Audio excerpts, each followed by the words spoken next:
Hello, I am Daniel Bloodworth. We're Easy Allies, and this is the Easy Allies podcast. For context, we are shooting this early on a Thursday morning around 11:30, getting started on this shoot. I didn't sleep. Yeah, I was. Did you not sleep? Did not sleep. He said that last night, Straight and I was here. nervous. Straight here. This is why we're starting somewhat late. We were supposed to start 11, then we ended up starting at 11:30. It's still early, but Huber did not sleep somehow. I was afraid he was not awake. Sweet God. Because Dodgers won the World Series. We made it, dude. Going to the parade tomorrow. yeah, Yep. Nice. yeah, Parade's at 11 a.m. like downtown.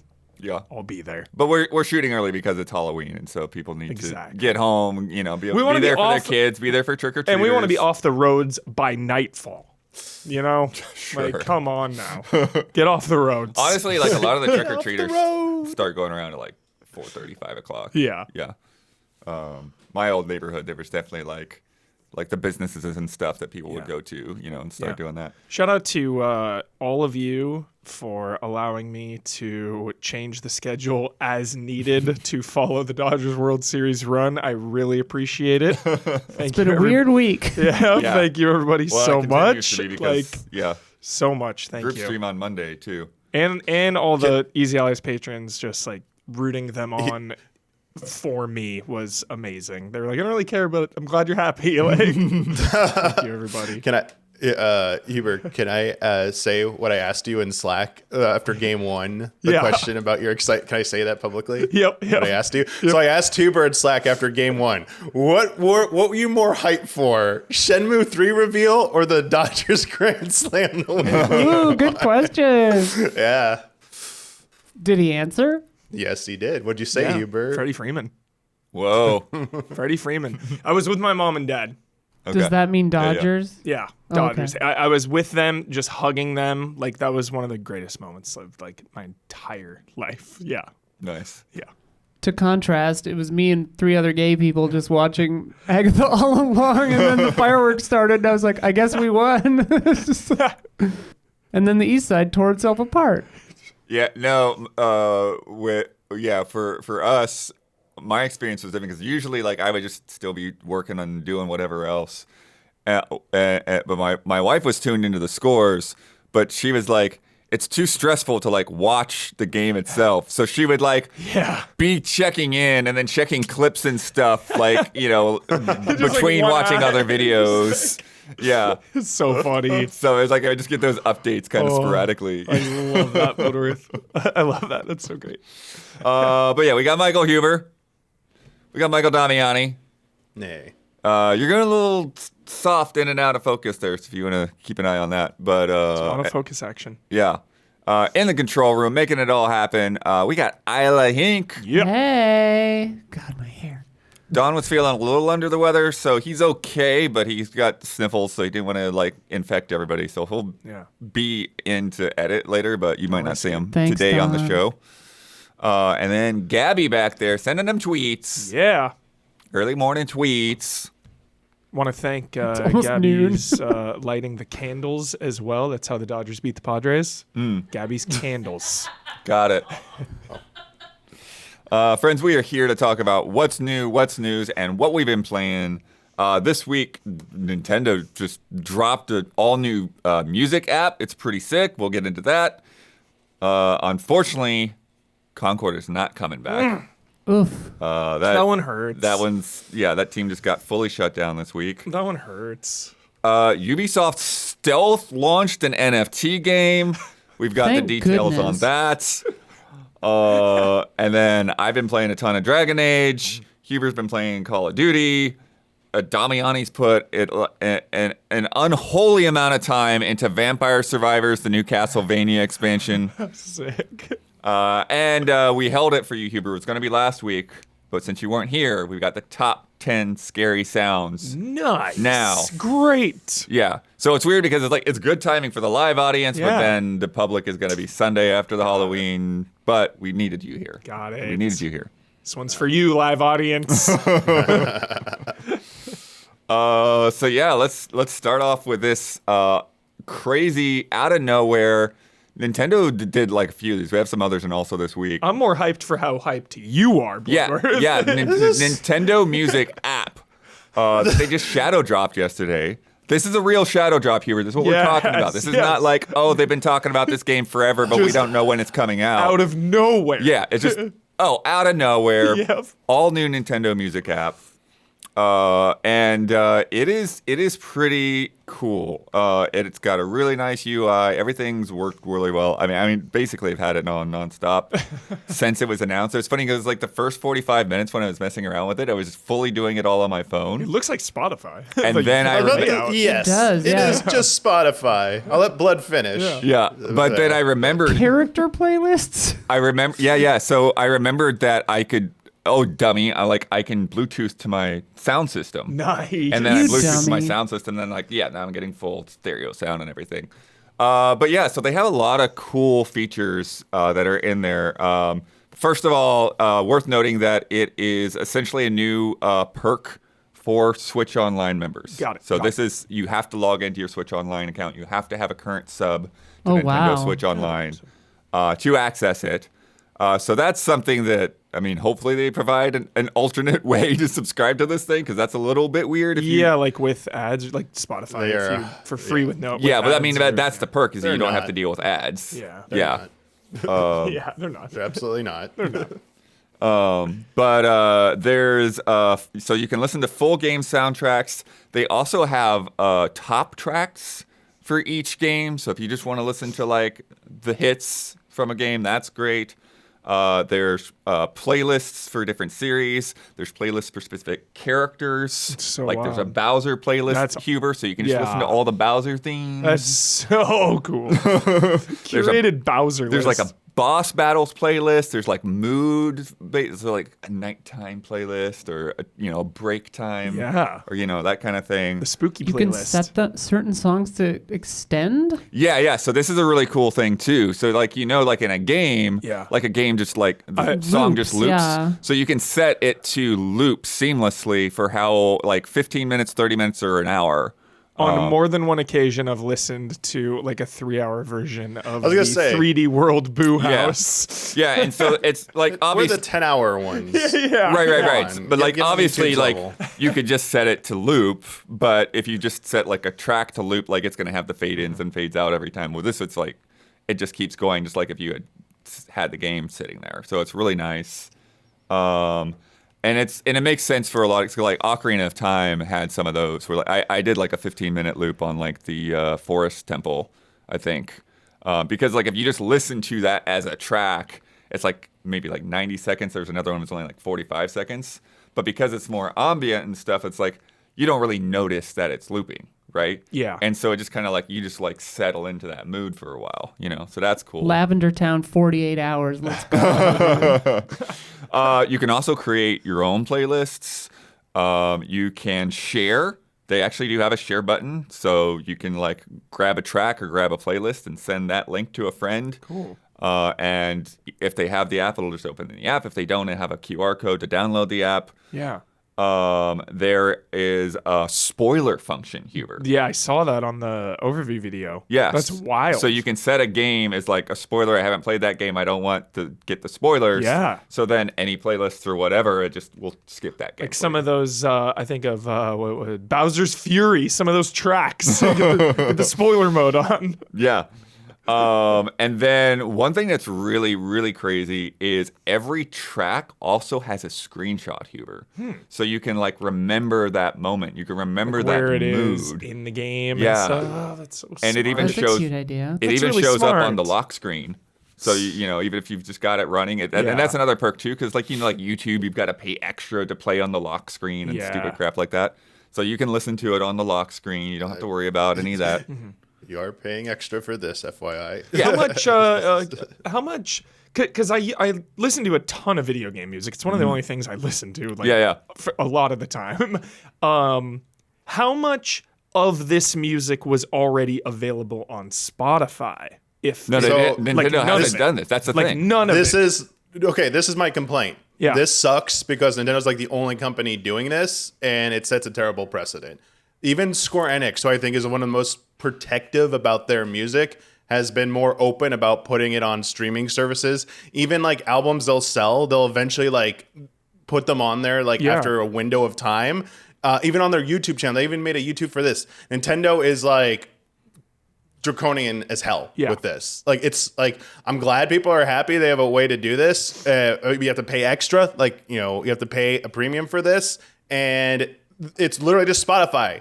Like, just work with other streaming services. This is just Nintendo being Nintendo. And honestly, well, I mean, that's the thing. What's fun about I was excited Spotify? a little bit, like, exactly. but that initial excitement's gone, and I'm like, reality set in, like, this sucks. Like, I'm sorry, I don't like this. As somebody who hates Spotify, I do like not care about it not being on Spotify. I have Apple Music, better quality than anything else. Put their like, shit on there. Like you have so many streaming platforms to choose from. Nintendo doing this is the most Nintendo-ass thing, and like you can love Nintendo for that. I think it sucks. Like this. No, and also, Damiani though. The thing is though, like that to me, that's still like that's a whole separate thing. Like go down that not road. To me, no, separate. stop. Listen, let me finish. Because like that's a whole separate thing, right? Like yeah, get the stuff on Spotify, do the YouTube Music, all that kind of stuff too. But this thing on its own is freaking great because about that discovery, like if you're on Spotify or Apple Music or all that stuff, like the discovery is just gonna like branch you out to some like weird bad DJ or something, like, you know what I'm saying? Like with this is like you're in this, you're able to check out things that you ordinarily would not check out. Like one of the things that is really kind of cool to me that they have in there, even though there's you know, they need to fill this out more too. But like they have the Metroid like NES cartridge version, and they have the Metroid Famicom disc version, and there are differences in some of those tracks. That's cool. Yeah, And it's fascinating to like put them side by side. That's awesome. I mean, that part is cool, but they could accomplish that on like YouTube. Like just put all their stuff on like Not YouTube. not with all these like custom If playlists you're worried and all about of this stuff. discoverability, you just go to the YouTube. If they made a YouTube Nintendo Music channel on YouTube and just upload all the stuff on there, as long as you like just keep checking that channel, it's all there as well. But also like the discovery thing is like, sure, if you go to anyone makes this for their own product or their own like IP, it's always just gonna keep feeding you that stuff. Sure, that makes sense. But like, I feel like you'd be able to discover music that's like similar from that. That's the whole point of discoverability. So this is like another like closed ecosystem. So like if all you care about is like Nintendo Music and nothing else, then sure, this is probably a better way. But also to counter that right now, their selection is pretty terrible right now. There's like barely anything on there. I just downloaded it. And there's like nothing on here. They're gonna drip feed it like it's clear they're gonna drip feed it like all their NSO stuff, and it's gonna be like, great, how many, like this month, here's their YouTube video, or here's your new NES games, here's your 2 new albums on Nintendo Switch. It's like, come on, like it sucks. Like, I'm sorry, like I don't like this. I really wish they would just embrace what everyone is doing, so like people who are ready on whatever their preferred platform is can just do this instead of having to go to Nintendo on their little like app and have to pay like extra for that. I think there's a very distinct difference between I want you to do this too and this sucks, because this does not suck. I want more songs in there. I want more albums in there. I'm all for it going to all the other platforms where it should be, but I've waited 30 years for Nintendo to make this stuff accessible, right? Like I've had to order CDs through Nintendo Power. I've had to be a club member to get music from Nintendo. Or I've had to spend like $70 per album to import CDs from Japan. Like this stuff has just not been there at all. You've got Stockholm Syndrome, Blood. And, but it's just actually like legitimately good. Like everything about it is actually good. Konami did this too. Square Enix did this too. Like all the Japanese game companies did this stuff. Like you had to import all that stuff.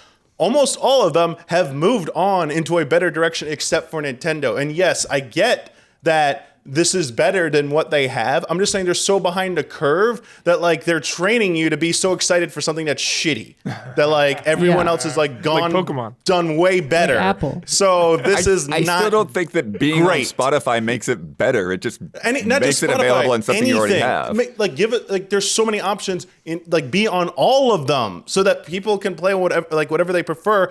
And like as you said, like yeah, you had to buy a physical one.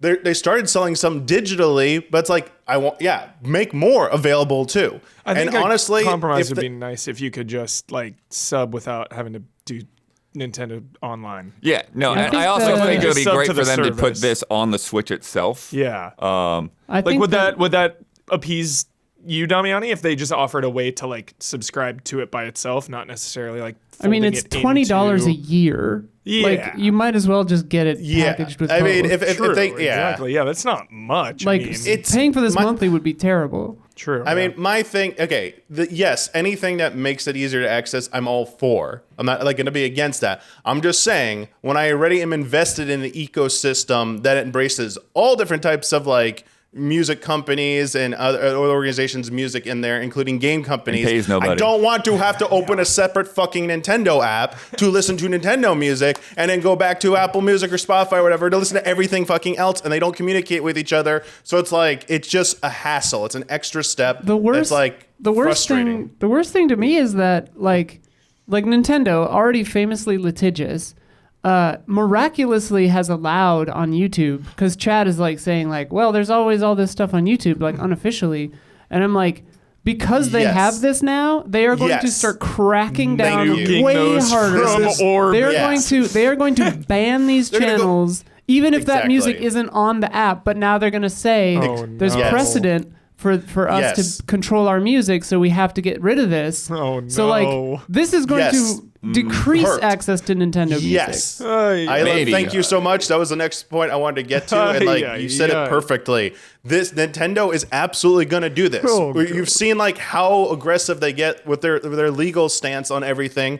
They're just going to like, we're going to lose stuff and it won't be available on, like, if it's not on the Nintendo music app, cool. Good luck listening to it. Like until they decide to actually put it up there, because they nuked every YouTube channel into existence or any like unofficial collections that people have made on like fan sites. It's like, goodbye. They're going to come after all that and nuke it, because they're going to say, we have our own app. We charge for this. You can't have it up anywhere else. This is why I'm like, I hate, don't really like to pick favorites with companies, but like it's the example of they used to do this and don't do it anymore is Square Enix. They used to notoriously do this type of shit. Oh, you upload anything, nuke any kind of like freaking music track. New Final Fantasy song, nuke the hell out of But that if you're off saying YouTube right Square now. Enix isn't doing it right now, why is Nintendo suddenly going to do it?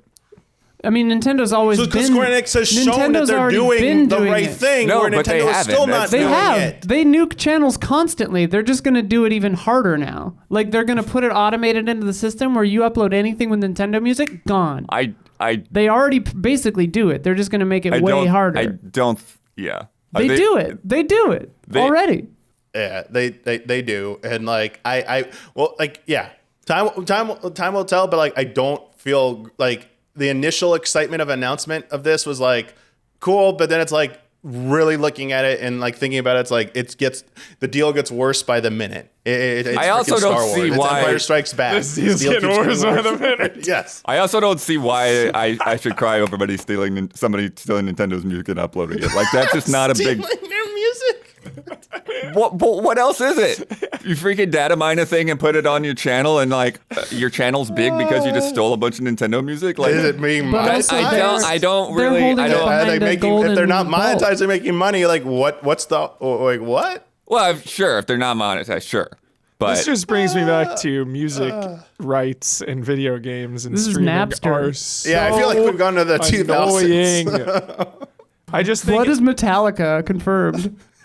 it's just so crazy because it's like I want everybody to just be able to listen to the music they want to be able to listen to, but then also like people made that, people worked on that, it's art, so it's like the monetary. that brings me to you know, the it's so biggest negative I do have about this. They don't have any credits. There's no credits whatsoever on it. Whoa. Yeah. Nintendo- They need. That's what I was Nintendo gonna say. They need to add that. taking all Nintendo the doesn't tell you who did these things. Yeah. So I think that definitely needs to be addressed and fixed for sure. Yeah. But aside from like what could possibly happen with Nintendo like cracking down, Because I want to go down that rabbit hole, right? Like I want Yeah. like what is it? The song. What is it? Totaka's song, right?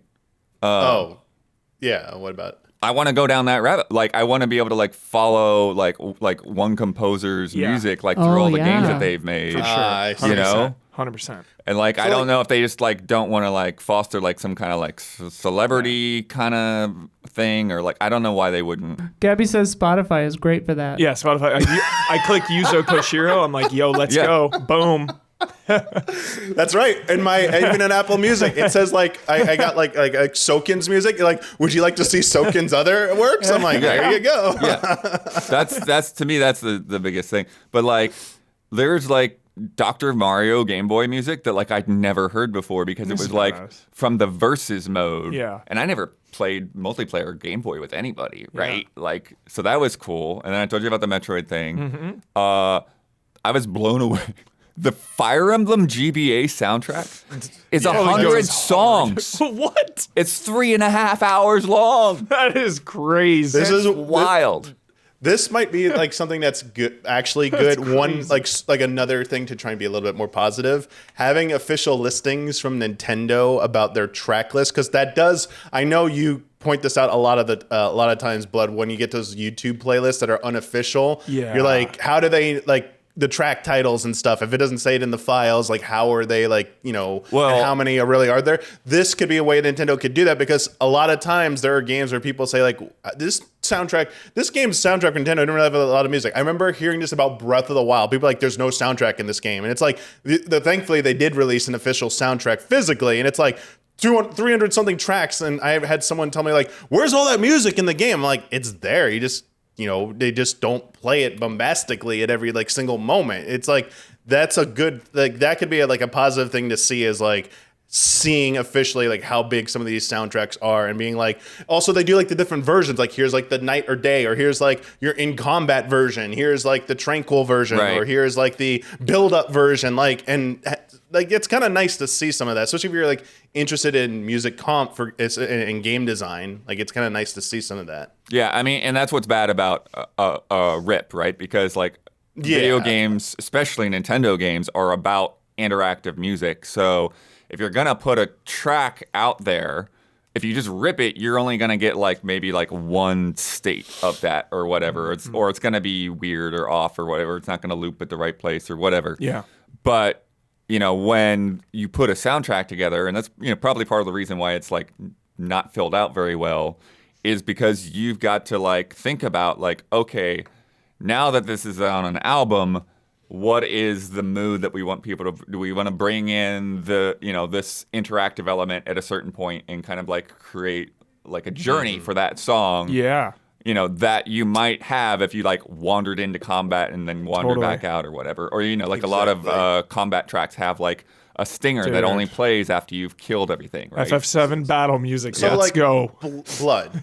One way I could see this, basically I just need them to offer more than what like a Spotify or Apple Music can do, because Nintendo has like the access. If you're gonna isolate this from other platforms. So I'm thinking of like the Atari 50, like the digital clips like treatment, where you already talked about like the screenshot, but like more. Like, give me more behind the scenes. Like, give me all those credits. Give me maybe like some extra insight. The thing is, I don't think Nintendo's gonna do that. But if they provided like unparalleled access to like the music and like its history and behind the scenes and extras, that I could see being unique enough. That's like, oh, that's something you'd probably only see like on a packaged Blu-ray physical release or something like that. So yes, if they're going to do it digitally, it should probably be behind a special thing.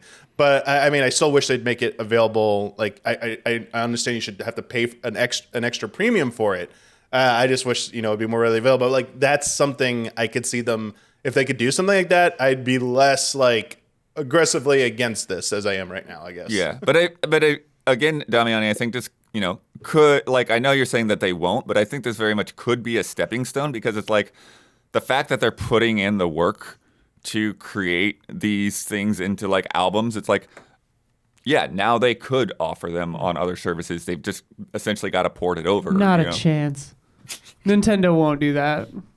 I don't know why. You've got some weird. Nintendo's crazy. They've literally never ever played ball with anyone. Like, They won't even be in, they love to control their own thing. They won't Like, even be in Fortnite. Yeah, like even under the guise of just like protecting the children or whatever. Like that's why they had their own voice chat. Yeah, app, but everyone said like, Nintendo would never be on mobile at all, and this is an app on the freaking App Store. There it is. Well, we'll see how long they update it. But like, this is true. the one thing I do to be positive, I do think it's cute because I just downloaded this to look at it.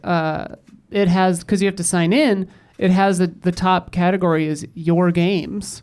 So it just shows you like games that you own. That's Yeah. cool. And I'm too. like, that's cute. I mean, there's only fucking 15 games on this entire service, but like, 23, but yeah. okay. But, that's kind of a cute function. I like that. Yeah. One of the neat things that they put in there was Wii Channel.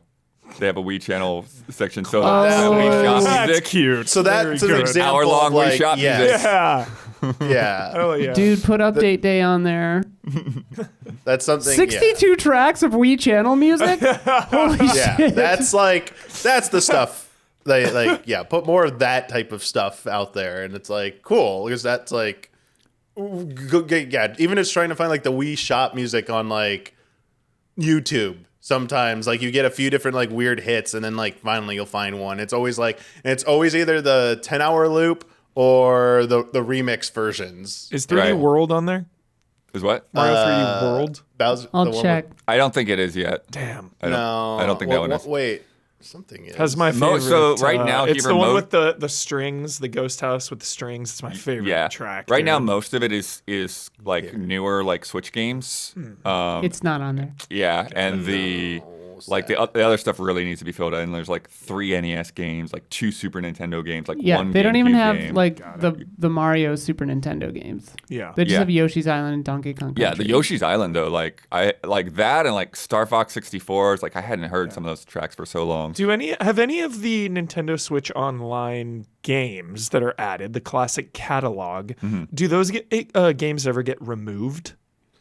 Or does it I haven't only seen any add, removed right? yet. We haven't seen anything, I think, removed from like the Switch Online thing. They've only made things you can buy standalone. Because I'm wondering, delisted. I'm hoping that again, this is just the beginning, and eventually, a year from now, there's Yeah. just like hundreds and hundreds of albums. Yeah, they did Instead of show like taking and giving in there and- some that are coming up that aren't out yet. Nice. So like it's not a ton, but they showed Mario 64, Wii Sports, Skyward Sword, Splatoon 2, Wind Waker, Donkey Kong Country 2, and F-Zero X. Nice. I wonder, Chat's saying that Smash Ultimate's not on there, and I wonder if there's like licensing nightmares for that because of all the yeah. other. I don't think it'd be a Titles? licensing thing, but that's, no, that's too much music. For That's, like that. that's 1,600 tracks. 1,000 tracks. They can't do that. yeah. I mean, A Nintendo app could never. yeah. I'm curious. Yeah, because it's like they've gotten the rights to that, but like, do they need to like, how much of a new deal do they need to make to put them on a separate thing? Also, can we also point out how it's hilarious that Nintendo just keeps announcing random shit It's other than so the Switch funny. 2? It's Yeah, so it's in been like great. succession. I Just love like- it. I've got the They're other just thing like, also this week. this but yeah. week, what can we announce that's not Switch 2? So here's an funny. alarm clock. Yeah, what's next week's gonna be? Switch tunes, says Gabby. That's very funny. See, there's the other side of the coin. I think the alarm clock is freaking stupid. I love the alarm yeah. clock. I like the way it looks. Have you seen the videos of it like ruining relationships and stuff? It's like so Yeah. funny. it's like It- so obtrusive. just like Nope. nag you until you get out of bed.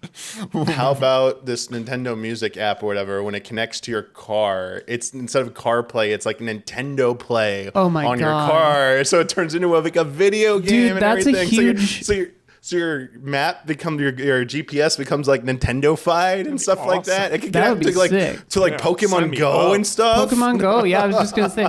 But I mean, like, there's no shot this connects to your car, right? Like, this can't interface with Apple Play or car I mean, Android Auto. it Do you just- think? I mean, I was just using it as Just- Bluetooth as the same thing, right? Like, No, it's not the same thing. I'm not sure what. I didn't check when I was in my car today. I'll try. I'll try I Android have a Auto when I'm regular going music. home I have later, a and I'll freaking report. headphone cable in my car, so I don't know what you guys are talking about. Apple Play or car Android in Auto. CarPlay, Dude. does it show up as an individual app on there? Can you open it? Does it have like is it supported that way? I guess. Is But what I'll you're explain. asking? I'll explain 2008 onward car technology to you later. I mean, my car. Don't worry, but we're going back to 2011, buttons, okay. so it's physical buttons back in the car. Yeah, I have a CD player too. I haven't. It's kind of You have a funky CD right now, player, but dude? I haven't seen the Allies be 10 out of 10 passionate on opposite sides in quite a while. That was nice. Who had this being nice. an all-out shit fight? No, not their even big fighting. We just want Switch 2, damn it! Come on, Nintendo, stop doing this. Quit fucking but- around. We'd all agree if But you just put out actually, Switch 2. Damiani, Blood, you though. love it so much. I love how much you love it. Damiani, though, I actually What got think defensive? that is so good. that is actually a good sign, though, that like here's another thing that ties into the Nintendo account on the precipice of Switch 2. 100%. Setting the groundwork. is going to your games that Isla pointed out, right? And all of that stuff connecting. So hopefully that's a good sign that the transition to Switch 2 with your account will be fairly seamless. I agree. And then the My thoughts monkeys exactly. paw it. They're gonna give you a version where you don't like. Everyone's asking for your own little access without having to pay for Switch Online, but it's gonna have ads baked in. Oh, you have to like jeez. watch like a bunch of Nintendo ads. I think Nintendo's gonna Nintendo doesn't embrace wanna do the ads. ad I tier. don't They're think gonna have they the will do that. ad supported tier. They're gonna do it. Yeah, Nintendo's Because absolutely. I gonna do the think that kind of goes ad-supported back tier. to, again, what you're kind of complaining about with them wanting to do things their own way. I don't think they want you to be vibing out to something from Ocarina of Time and then just have some sportscaster shouting at you. No. It's gonna be like Nintendo ads. It's gonna be like now Nintendo, Oh. like Mario and Luigi Brothership available now. It's gonna play the Okay. launch trailer. Blood. This is what Android Auto is, but it has apps and you can click things and it can read your text to you. It shows your map. Okay. You can use Spotify and all the real apps, all the big girl apps on it. But, Yeah. okay. It's really helpful. You can listen to audiobooks. Sick. But you just have your phone to do that anyways. But This okay. is safer, blood. You know how many people are looking at their phone while driving? It's terrifying. It's still a screen so on the middle of scary. your car. Yeah, it's more but it's- distracting than a phone. swear It's I swear built I look into the over. sight line of your car. It's like 7 out of 10 people are on their phone. When It's driving to insane, work. dude. It could be like the It is Vivian insane. CVO who wants like AI and stuff. AI can jump off a cliff. Mr. I have a hammer and every problem is a nail. That was the statement basically. Sick. All right, let's move on to the next Let's do thing. it. Good stuff. Yeah, Concord, we were hoping it would come back. It is Bummer. not coming back. It's a bummer. It's a big bummer. It's so sad. I'm trying to think of a good it's gone. Why can't I think of a it's gone quote? They're gone. We didn't have enough respect for Concord, and it's gone. That's a good one. I had to change it a lot. Yeah, so Sony announced that they are shutting down Firewalk Studios as well as Neon Koi, who was a German developer that they had working on a mobile game. Yeah. It's a bummer. I just wish they kept the lights on and let us play. I know that costs money to leave the lights on. Right. And if you're not gonna Like almost sell- if you're unprecedented, gonna right? shut- like to have a yeah. game out for just like a couple of weeks. It and just really is. yank it That completely was- out of your account. especially You have the- from the- one of the the money? biggest gaming like this is a Sony game. So Yeah. it's Didn't- wild, yeah. That report have the dollar amount that was like spent? Something like $200 million before marketing. or Somebody had whatever? reported that. I wasn't as part of the actual initial I think thing. it was 'Cause I know misunderstood. Huber loves those numbers, right? I do. It was something like $200 million to develop a game before marketing and other stuff, or something like that. So like Yeah, outside of marketing, astronomical. not counting the acquisition of the company. Yeah, astronomical, Yeah. and they canceled it that fast. Yeah. Wild. Yeah. In an email, which was later published on Sony's website, Herman Holst had said, expanding beyond PlayStation devices and crafting engaging online experiences alongside our single player games are key focal areas for us as we evolve our revenue streams. We need to be strategic, though.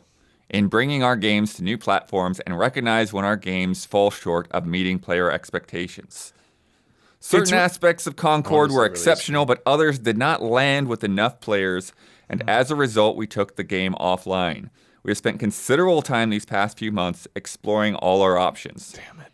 After much thought, we have determined the best path forward is to permanently sunset the game and close the studio. I want to thank all of Firewalk for their craftsmanship, creative spirit, and dedication. The PvP first-person shooter genre is a competitive space that's continuously evolving, and unfortunately, we did not hit our targets with this title. We will take the lessons learned from Concord and continue to advance our live service capabilities to deliver future growth in this area. It bums me out. Yeah. It's really hard for me to, because, I try to play as many games as possible and not stick on certain ones for so long. So it's really rare that I play something like an online multiplayer game that I'm ready to like fully commit to, because every Call of Duty comes out each year and I'll be like, all right, I'm going to play this for, 2 months and then move on. Like Concord, I was ready to be in. Like the story, who knows, but like all of the lore was really cool. I would have, it would have been interesting to see how that story would have played out. It was pretty clunky in the early couple weeks. You'd get like a 30-second, 1 minute little vignette. It didn't do a good job of pulling people in at all. Exactly. So the cutscenes and story were weird, but the lore was awesome. But I just really liked playing this game with you guys, especially you, Gabby. It was just like a really soothing competitive game. You know what I mean? Like a lot of competitive games are hardcore and stressful and intense. It's sweat fest and it gets nuts. And there's just something about Concord that had this really chill vibe to it. It just felt mellow. I don't know. Yeah. The full number of people is kind of unclear. Games industry had said like Firewalk had between 50 and 200, which is just like that's a huge range. Similarly, Neon Koi had between 11 and 50. I am not sure why there's not like a better ballpark on those numbers, but and shout out to just how that game felt. That's the thing. The game plays really well. Exactly. That's the last thing I really want to hark on is like, damn, internet discourse of like, oh, that game sucks, ha ha ha, and you haven't even played it, and it's no. Yeah, if they just made a good game, it would have done well. It's the poster child of making a good game that didn't do well, dude. Especially at launch. Clickbait. This game came out at launch, and it was rock solid. Well, I to counterpoint that, the reason is because there weren't enough people. Like the reason that games fail at launch is because the servers are buckling, and it's there's not enough. The servers were empty. Like Diablo is fine until everybody shows up, right? Yeah. Funny. Yeah, the characters just felt so fun. Again, that's what we kept saying too. Gabby and I were just like, yo, this is my character. And then like an hour later, oh, this one's my character. Hour later, oh no, this one. Like all of the characters were so fun to play as. Even something like Overwatch, which is, one of the best in class hero shooters. We're talking about Blizzard here. Even Overwatch, it's like, no, these are like my 3 characters. These are like my 4. And I was like, yo, Concord, I could legitimately see playing all of them. It's wild. Yeah.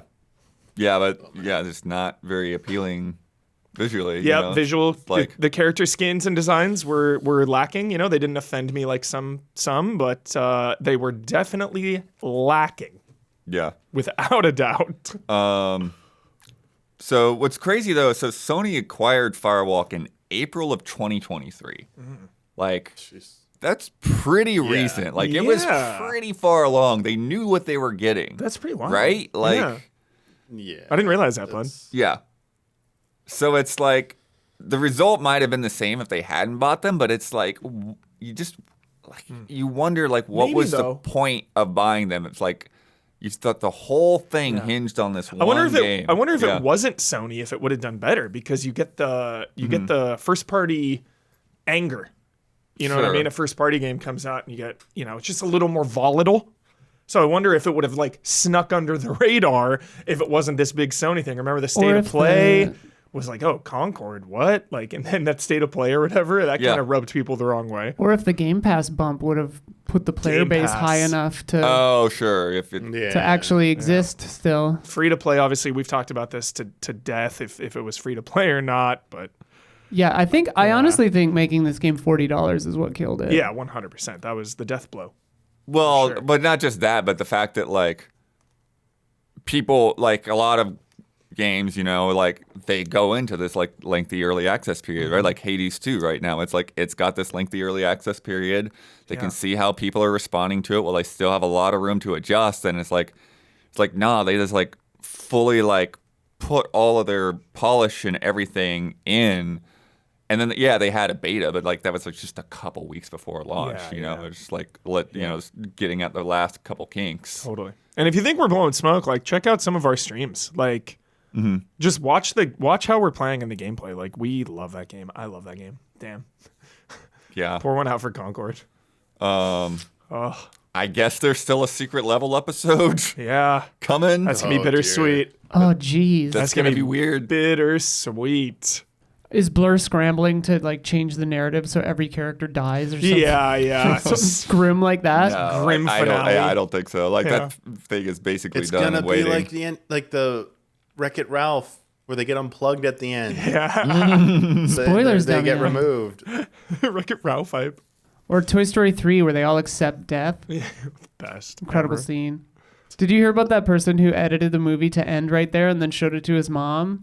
And it just cuts to credits as they're going into the furnace. And she kept talking about it for like days. She was like, I can't believe all those toys just died. Then he was like, Mom, here, let's watch the rest of the movie. Extended cut. So funny. But it also felt like it's strange because it felt like at some point, even though it wasn't that long ago that Sony bought them, Yeah. at some point Sony was just like, no, we got to bail. Yeah.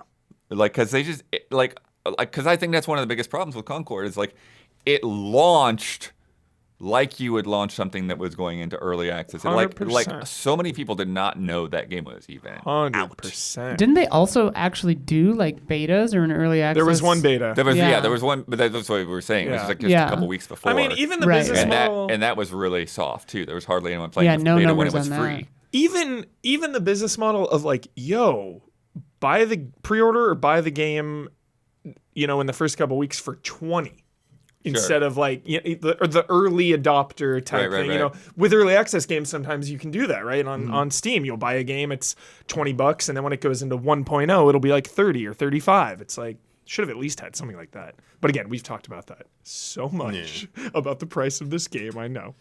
I just want to again shout out to the gameplay.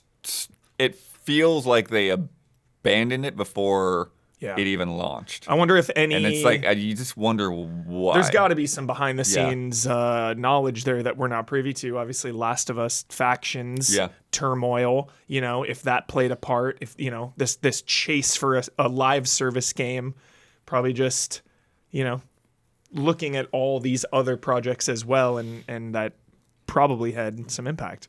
It's also just like I can't remember a game in recent memory that like, because I'm me, so I'm used to a game coming out and I'm like, I don't feel anything about it, and I'm like, okay, sure, like whatever. For the spotlight, baby. For the spotlight, dude, goatee. Shout out. Goatee souls. I got mascara on my eye. What's on my face? But like, this game, it was so weird because like, just nobody cared about it. Like they were angry about it, sure, but like the base thing was just no one was interested. Cared. And like it's even weird that it seems like even Sony wasn't interested. And it's like, why? Like it was just like a weird conflagration of just like the style, the visual style, the narrative choices, the like world and characters, and the gameplay, and the fact that it was what it was. Yeah. just combined to make no one care. So wild. Isla. 600 people on the planet Earth cared about this game. Yeah. But then on the flip side, Isla, it's popular and big enough to get a secret level episode? Like, what? Well, I mean, I'm sure there's some kind of corporate dealings about that, but like, yeah, for sure. I'm sure that ink was signed like right after Yeah. Sony bought the studio. Yeah. Right? Like, hey, we've got this coming up. Can you do an episode for that? And then we'll give you our God of War for your It's other so PlayStation sad. thing. And I bet Right. with the way that Concord's narrative was structured, I bet the secret level would have played a big part because we learned that the Space Marine 2 episode of that show takes place after the game. It's a continuation. It's so cool. that's crazy. Yeah. Because some of them are like just like side stories or what ifs. Yeah. But like, yeah, that's cool. so cool. Yeah. What do you think about this thing? Like, is this gonna make Sony do anything different in terms of like this connected PlayStation account for Steam players? Like, that's turning a lot of people off. Yeah, especially with Helldivers situation earlier in the when year. they decided to turn it on late. Yeah. Yeah. I think this is definitely a learning experience.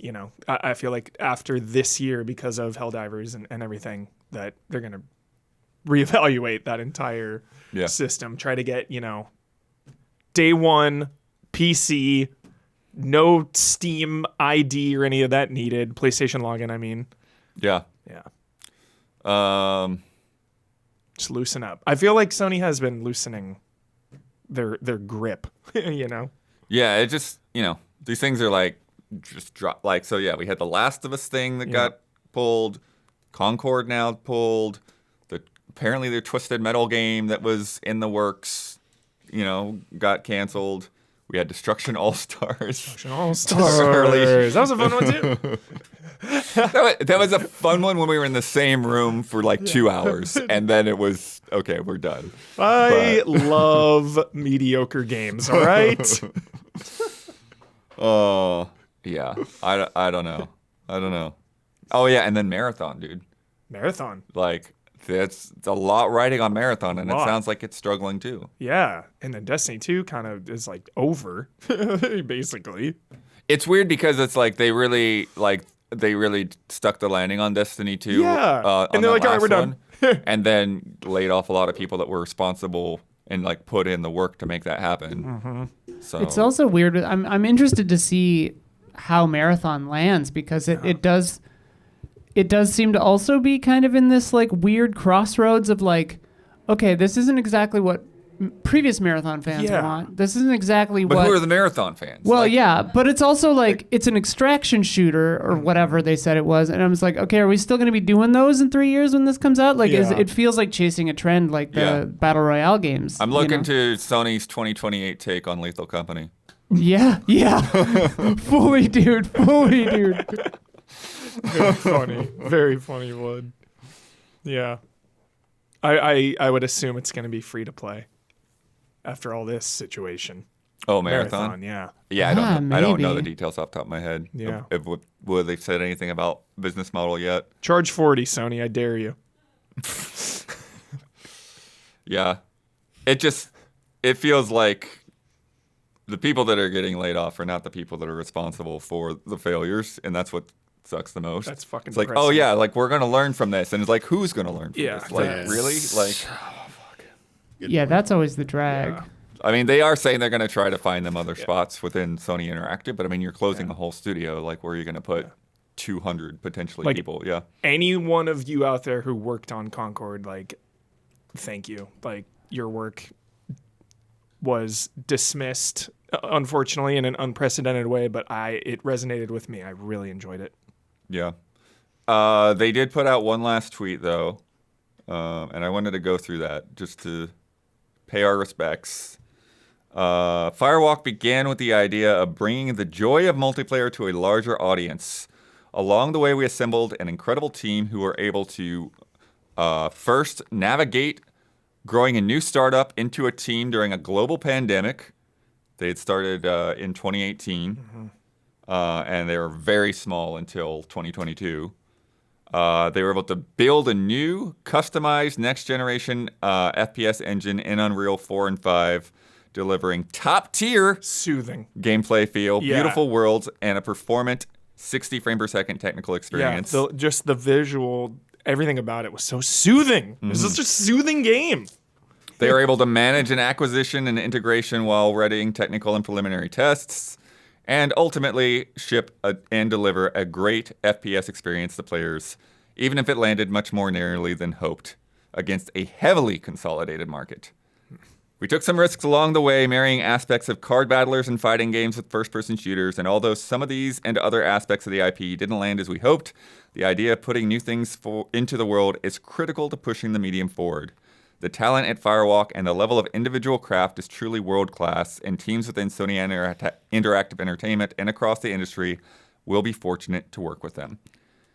Some good points in there. Yeah. The point about like consolidation. I mean, I've even said that like this market can't support, too many of these similar style of games, but at the same time, if you only have a handful of them, who's pushing them to get better? So next time you're like playing your favorite one, like Overwatch or Diablo 4 in your respective genre, and you're complaining about the devs not like doing the right balance updates, or why aren't they updating the following things? It's like, because they don't have to push as hard because there isn't as much competition, like trying to keep The them Pokemon on their toes. conundrum. Yeah. Yep. Like you need these, We need a path of games exile. to stick around.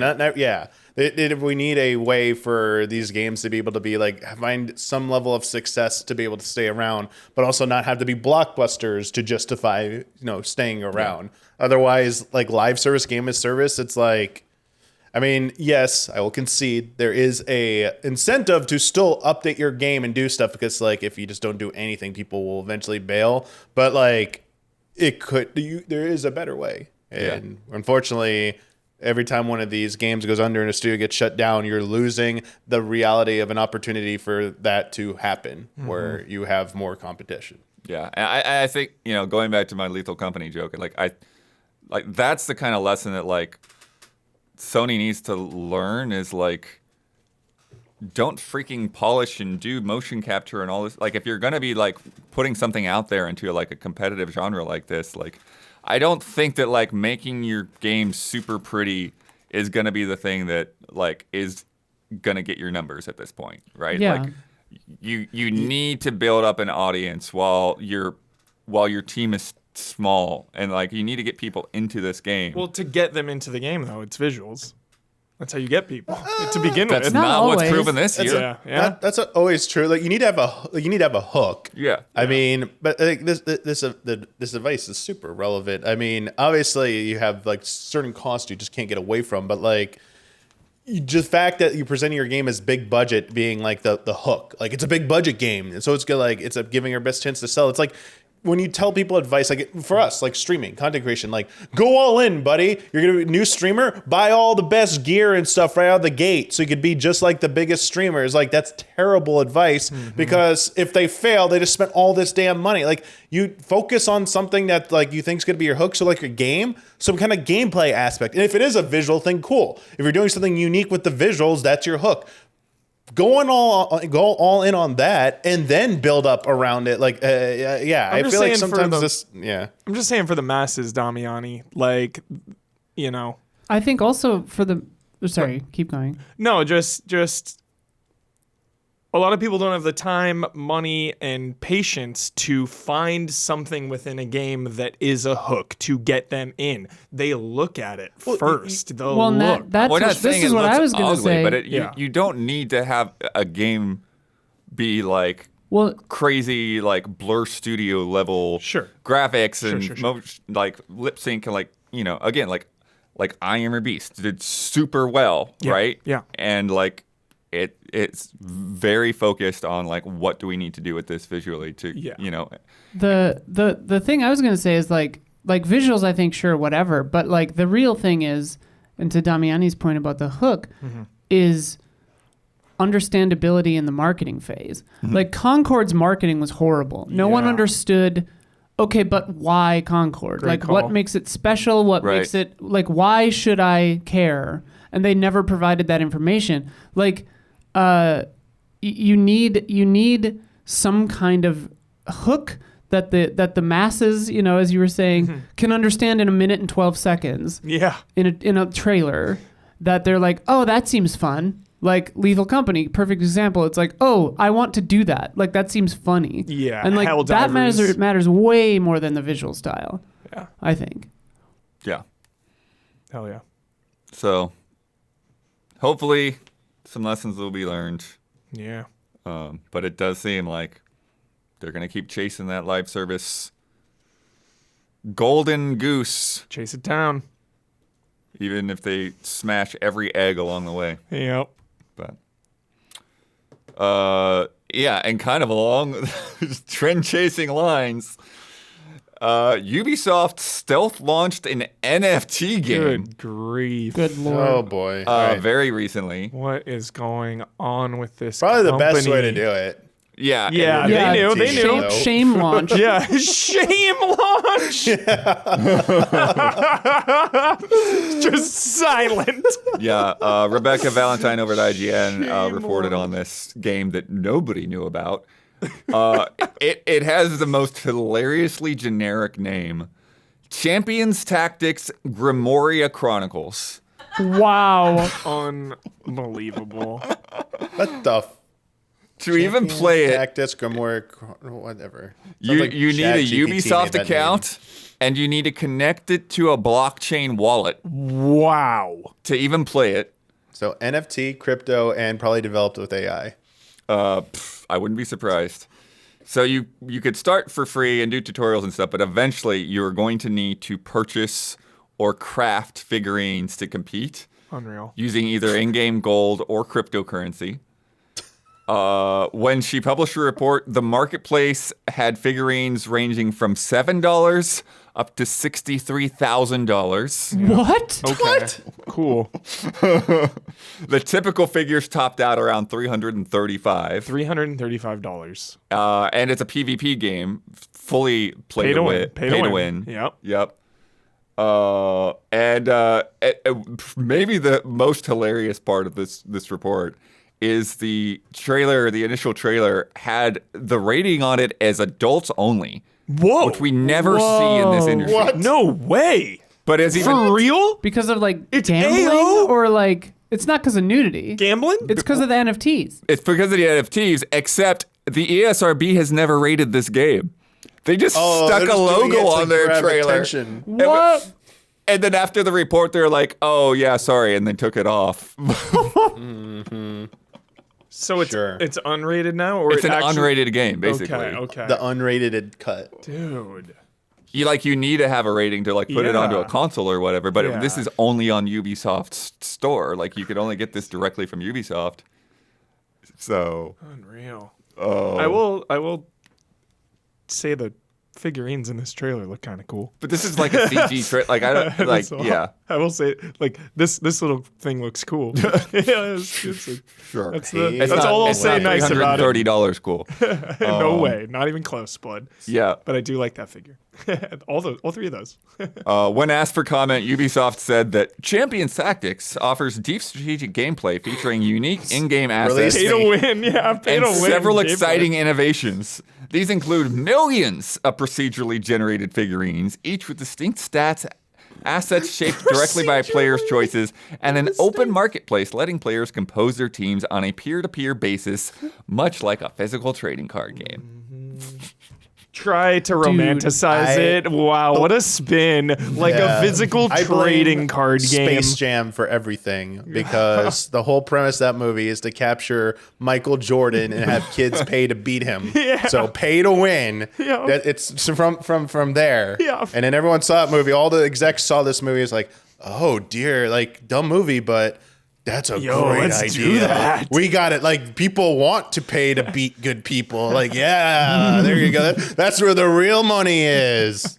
But also like the NFT grift is so funny to me because it's like it's both, hey, pay $300,000 to $63,000 for this thing, but also they're all procedurally generated. So we just randomly assigned a dollar amount based on the roll of the stats that this little if thing it's got or something. I think like, it's the players that are selling them.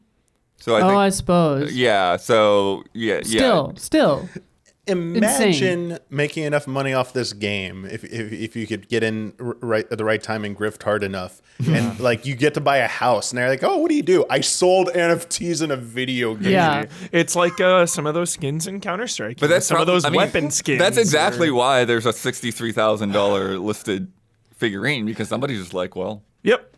if somebody's dumb enough to pay me $63,000, And Yeah. somebody will. So Yeah. you see it happen in Counter-Strike all the time. Like people pay thousands for some weapon skins in that game. It's wild. Yeah, I'm all about suckering like rich idiots with Yeah. crazy stuff, but this is so Crazy. funny. yeah. Well, I mean, the real funny thing is like how much of a percentage does Ubisoft get of that Right. 63,000? exactly. Yeah. I don't know. It's just wild to like start putting this stuff together, and then it's like, we're gonna see it through. It's all over. It's completely not the talk of the town anymore. But we'll put it out there and see what happens. Yeah. And just being involved in blockchain will like alienate like at least a small portion of your audience to like not ever want to engage with you at all. Right. It's one of the greatest things I've ever heard. Shame launch. I'm obsessed with Just it. sneak it out. I'm Can you so make a bet, obsessed with Bloodworth, for the Game Awards? How many shame launches will be announced? at the Shame Game launches. Awards? Yeah. It's so good. But yeah, I mean, it's a fair point though, because we were talking about Prince of Persia last week, and Yeah. like how, it didn't do as well as it should have. One of the And best there were games literally this like a year. lot of people in the comments were like, Ubisoft? Yeah. Like, I don't Their want rep to give is Ubisoft my so, money, right? Yeah, their rep on all sides is not great Yeah. for so many different reasons. Not great. Anyways, I don't know. But I don't have the- a lot to say about that thing. Yeah, It's no. just weird. My last thing is just classic Ubisoft though, having these keep the lights on games. You talk about it all the time. Just the quiet juggernaut Ubisoft games that are just For Honor, Brawlhalla, yeah. Rainbow Six is doing really well still, Yep. always, Just another one of these games that they just This can't possibly be No, that, this though. is, there's no, who knows? But who knows what it costs to make either. Yeah. It's Skull crazy. and Bones situation where it just like took too long Yeah. they're just a little behind the curve here. Yeah. Well, I mean, they had tried to do the Ghost Recon thing, and then people were so pissed. And they're like, well, okay, don't tell them about this. Just keep making it. Yeah. Let's talk about some games. Let's do it. Dragon Age, the Veilguard. Nice. I've been playing quite a bit of this, and This is one of my favorite things, Bloodworth, Yeah. is seeing the people that love this one freaking love it. And then there's another side that's like, this one ain't it. So I love when a game is a little divisive, but the people that love it are just head over heels. Yeah, it's crazy too, because it's like, I'm coming into this fresh. Like, I've not, I was always like a little bit turned off by Dragon Age for whatever reason in the Too past. much- Like, it's just not. Too much romance. I don't know. Like, it just is something that just didn't grab me about it. And I'm sure if I had like taken the plunge and actually started playing, it would have been cool. Because I like Mass Effect, I like KOTOR, of course. So like, yeah. But there's just something about Dragon Age that like never grabbed me. Yeah. But this one, it's like I saw it at Summer Game Fest, and like, oh, dude, like You I got like grabbed. This. Like, this looks really freaking good. You know? And like for the most part, like I feel like my impressions are still like really consistent with that. I put about I still have a ways to go, but I put like 45 hours in so far. Nice. And I'm just like, it's just like one of those things where it's like, yeah, like I'm invested in these characters, and I'm enjoying exploring this world. So like, anytime a new little side quest or whatever pops up, like, okay, yeah, I'll go check that out. I'll go talk to that person, whatever. Yeah. I want to keep going on, but I at one point really want to ask you about the writing and stuff. If you're gonna get to that, or Yeah, I mean, I think the writing is definitely like a little bit on the kind of like lighter kind of side, like a little bantery kind of things in there too. yeah.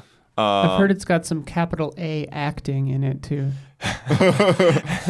But it's like I think that the companions are like easily the biggest strength of this. Yeah. Like every one of these, like remember during the preview I was saying that like because they were skipping us forward, you know, like the characters that I had properly met, I really liked, but the other ones I wasn't sure about. Now that I've properly met everybody, it's like, oh yeah, like I'm all in for like Davrin's journey. Like I want to like follow up on like where that first quest line started and what's going on with him. Yeah. Are you anti-kissing in your private life, or is it just a streaming thing? And then Tosh. Ignored.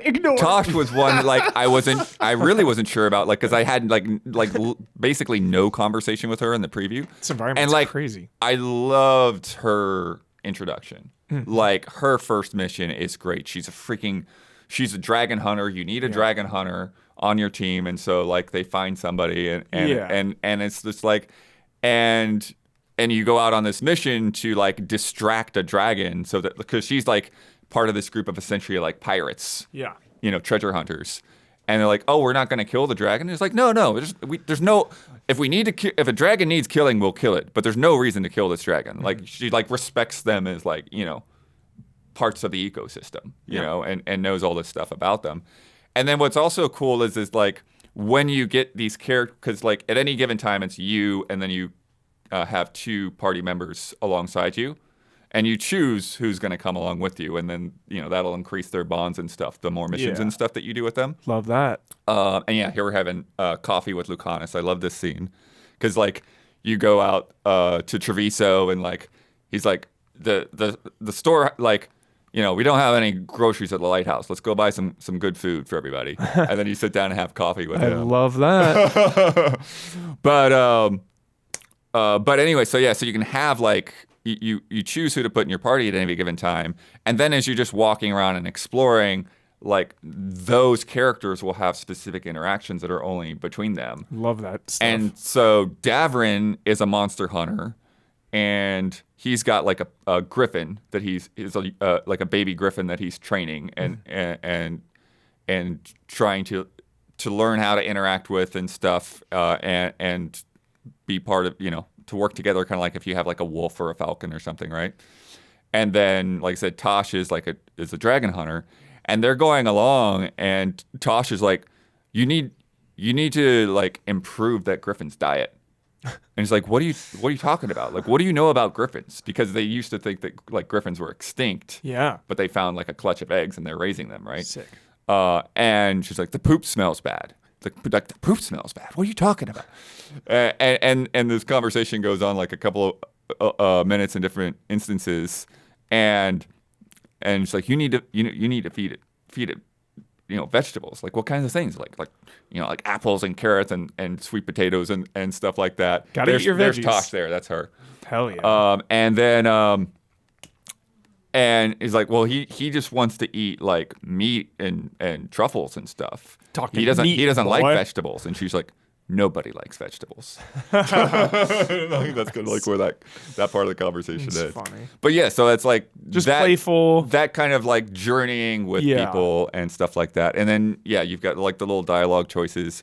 One of the things that I like with the dialogue choices is, and it kind of sort of limits the gameplay a little bit, is that there are dialogue choices and there are things that your character will say that are based on the sort of faction that you pick when you create your character. So like I'm a shadow dragon, so he's going to relate to Nev more, who's also a shadow dragon. Oh yeah, get that RP. And then I'm a mage. Nice.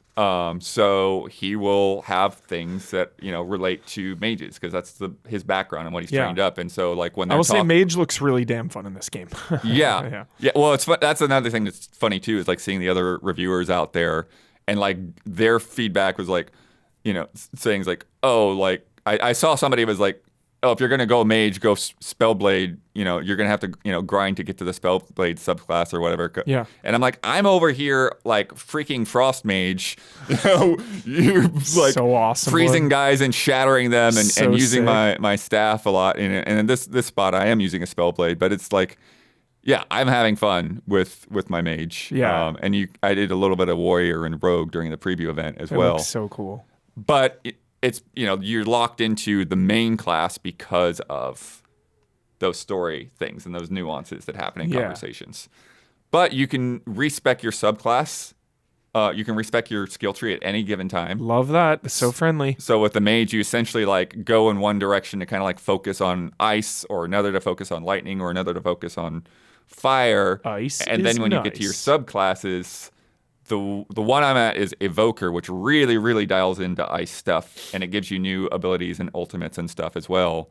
And then there's one that is more necromancy based, doing the necrosis damage. Love necrotic damage. Hell Top yeah. 10 damages. Poison and necrotic, dude. Let's go. Sepsis. And then there is the one on the bottom is the Spellblade, where you're more nimble and focusing on dodging and using your the thing that the Spellblade does is you have an orb alongside of your knife. And so you put charges onto an enemy, and then you detonate those charges. So it's called like an arcane bomb.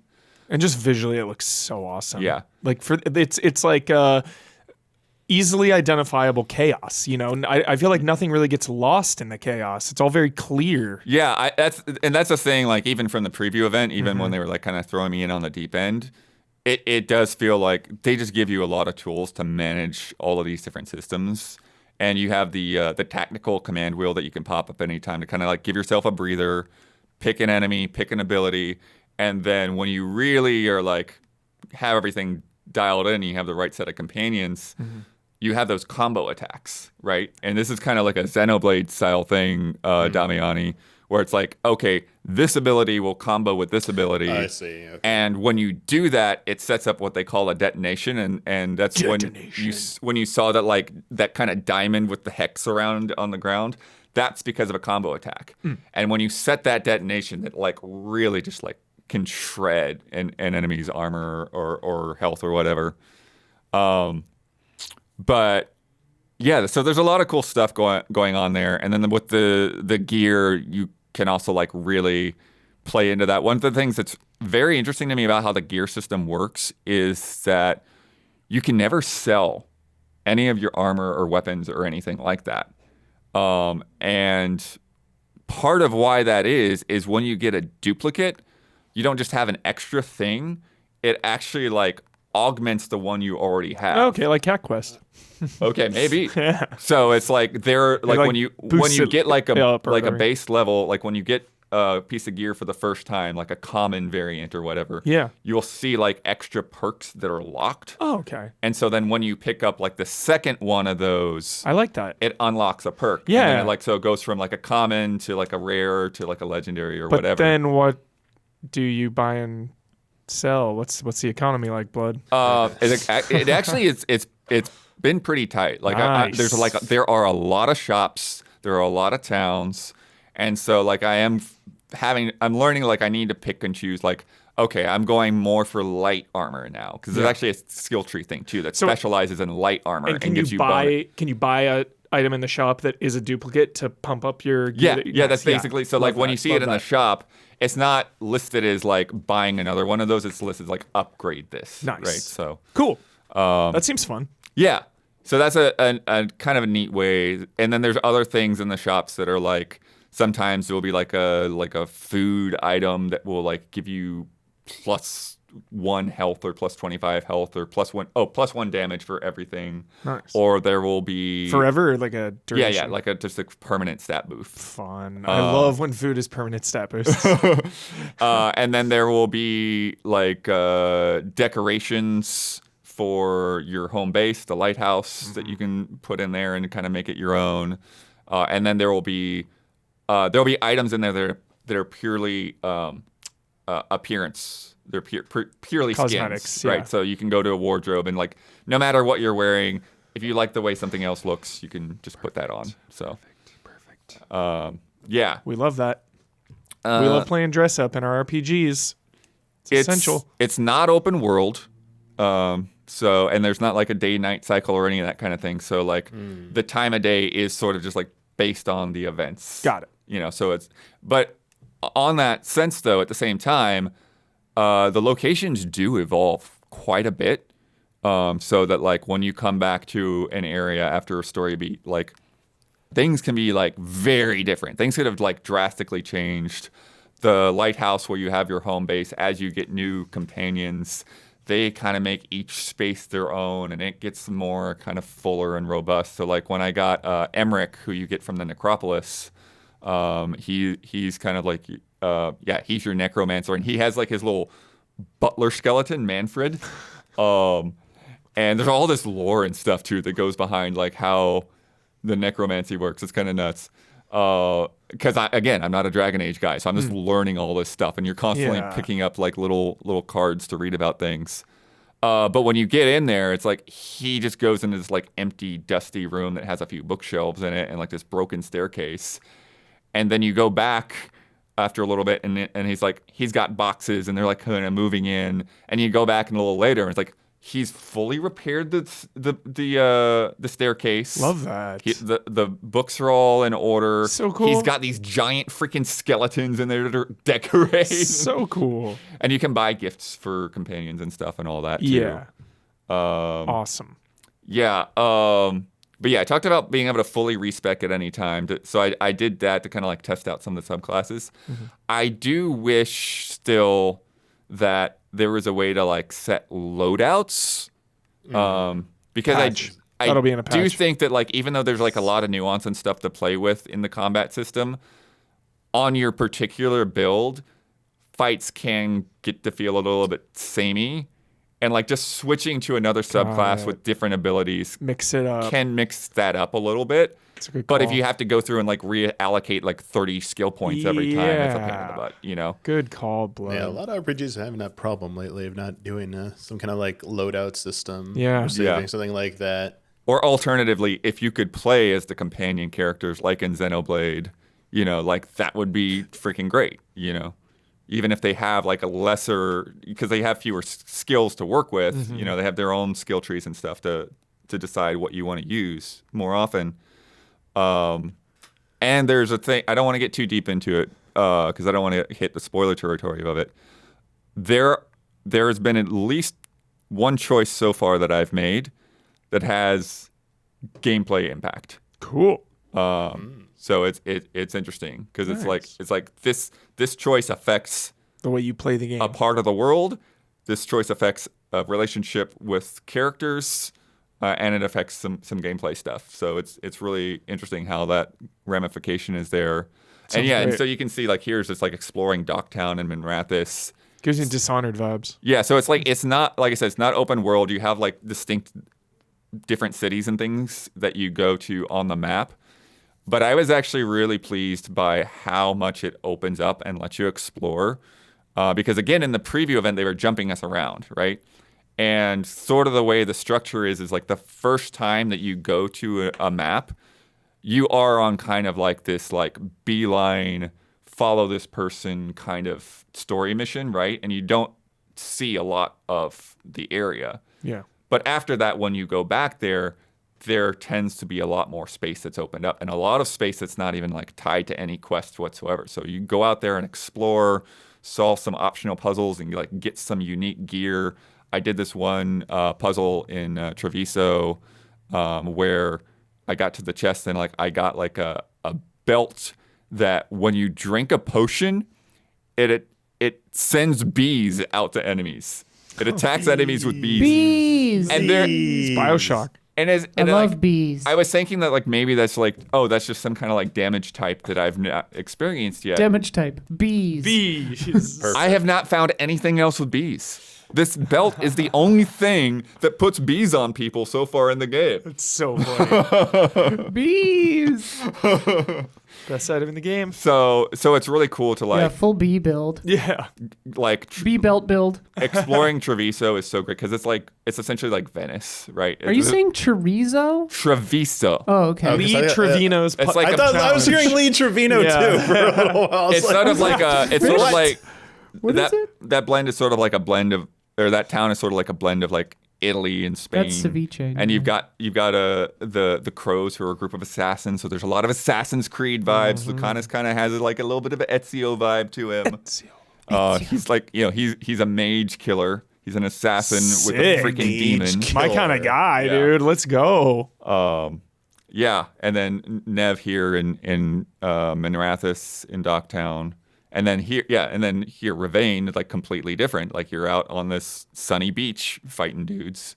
Karlak core. Just so many different areas and so much room to explore. The one issue I have with exploring is that, like it's nice that things like open up as you get further in the game, in each area. However, when you're exploring, sometimes you'll find spots that are just really arbitrarily locked off. Sometimes there'll be like a fog wall and it's very clear. But other times they're like, I can see there's a chest up there, but I can't figure out how to get to it. And the answer is just, I need to be in a quest that I haven't gotten yet. And I'll just be like running around circles, figuring out where's the path to this chest, and that bugs me. I just can't tell how. That's a pet I peeve. can't do it yet. Appreciate games that have like a little banter dialogue that says like, don't think like basically equates to, I don't think we can get it just yet. Like, love that because But I it will has to be take done those types well. of hints. Yeah, can't just And be Damiani, literally- part of the reason that pops up is there's a nice little like audio tone, and there's like a little UI thing when you get close to the big chests that have like loot that you want. So you'll know it's like, oh wait, there's a chest nearby. Like I hear it. Where is it? You know, and you'll be looking around.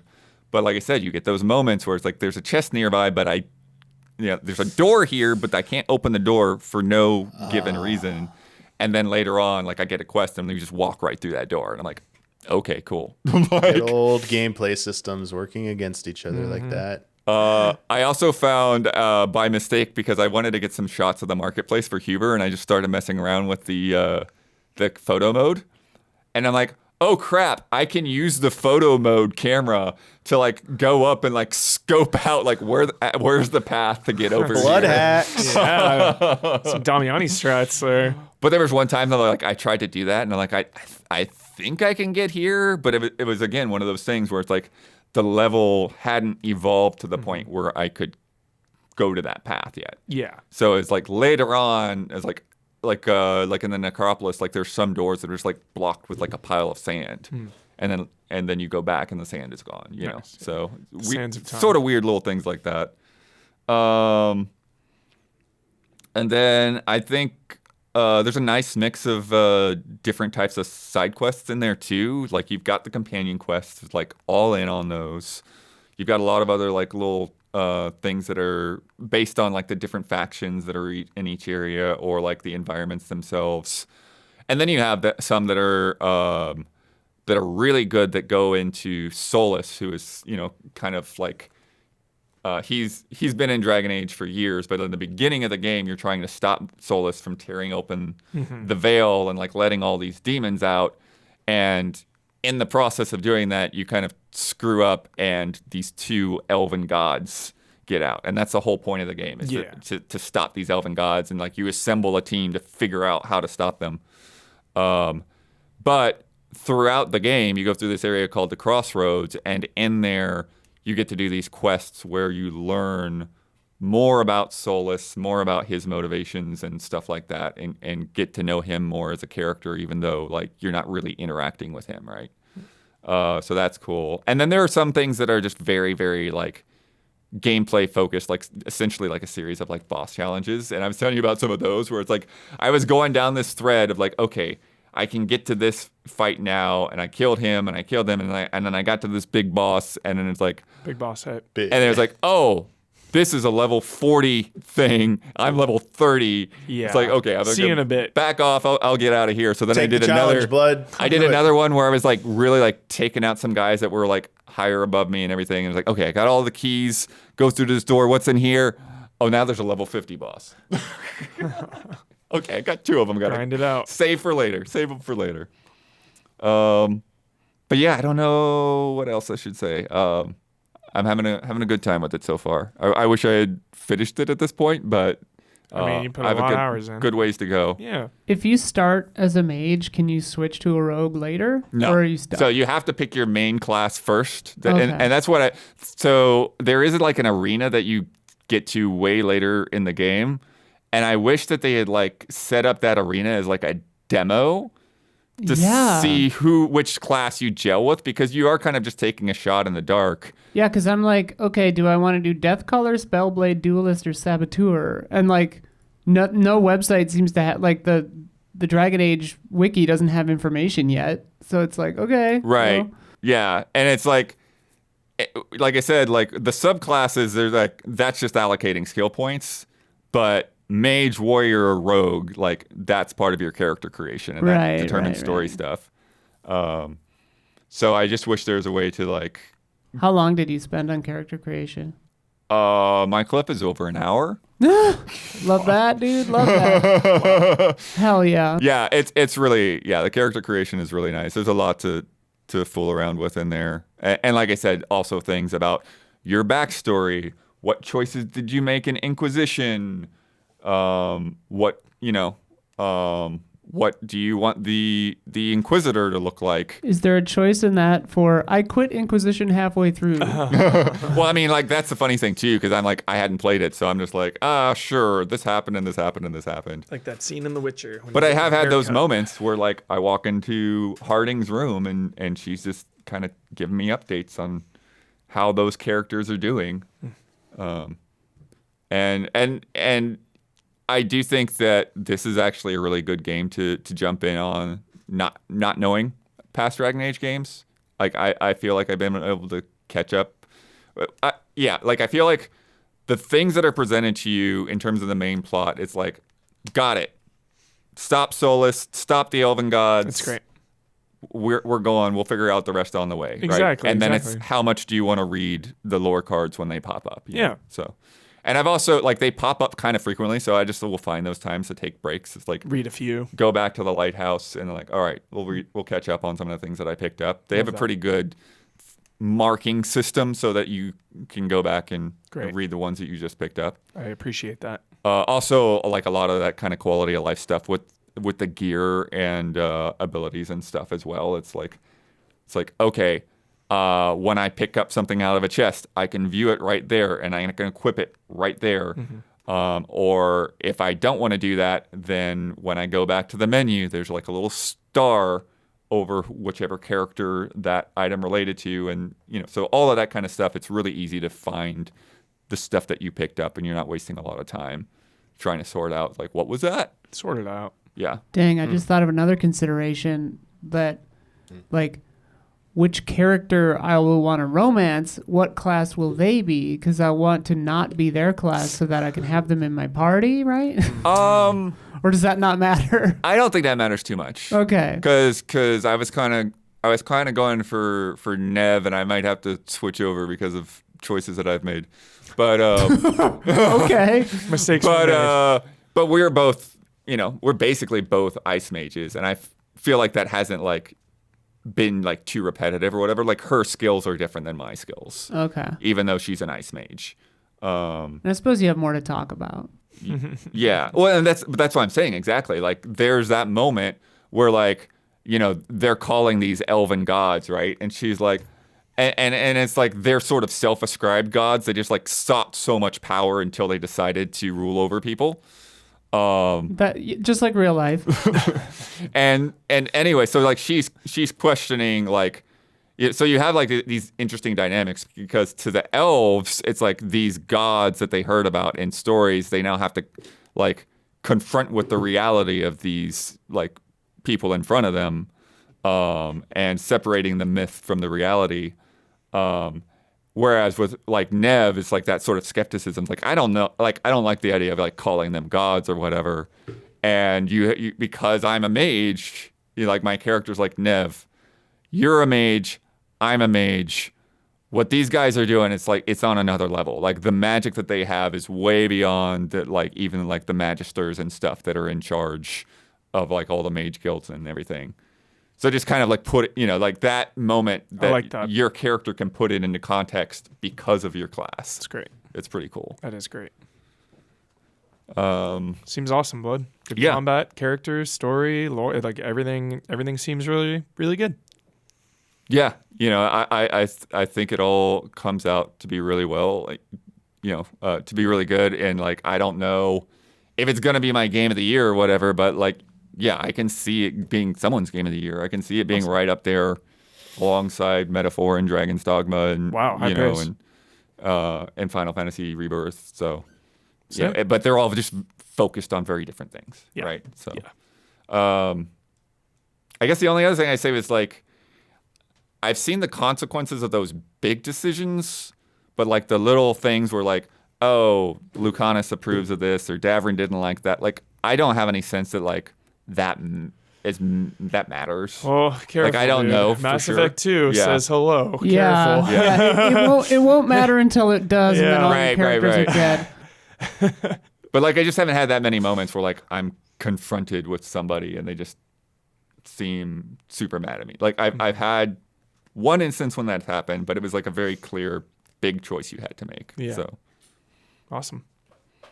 You keep selling me on it, man. It's on my list. 30 other games.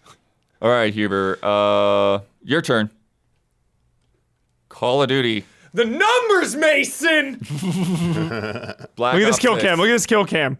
Look at someone take us out. Look at this.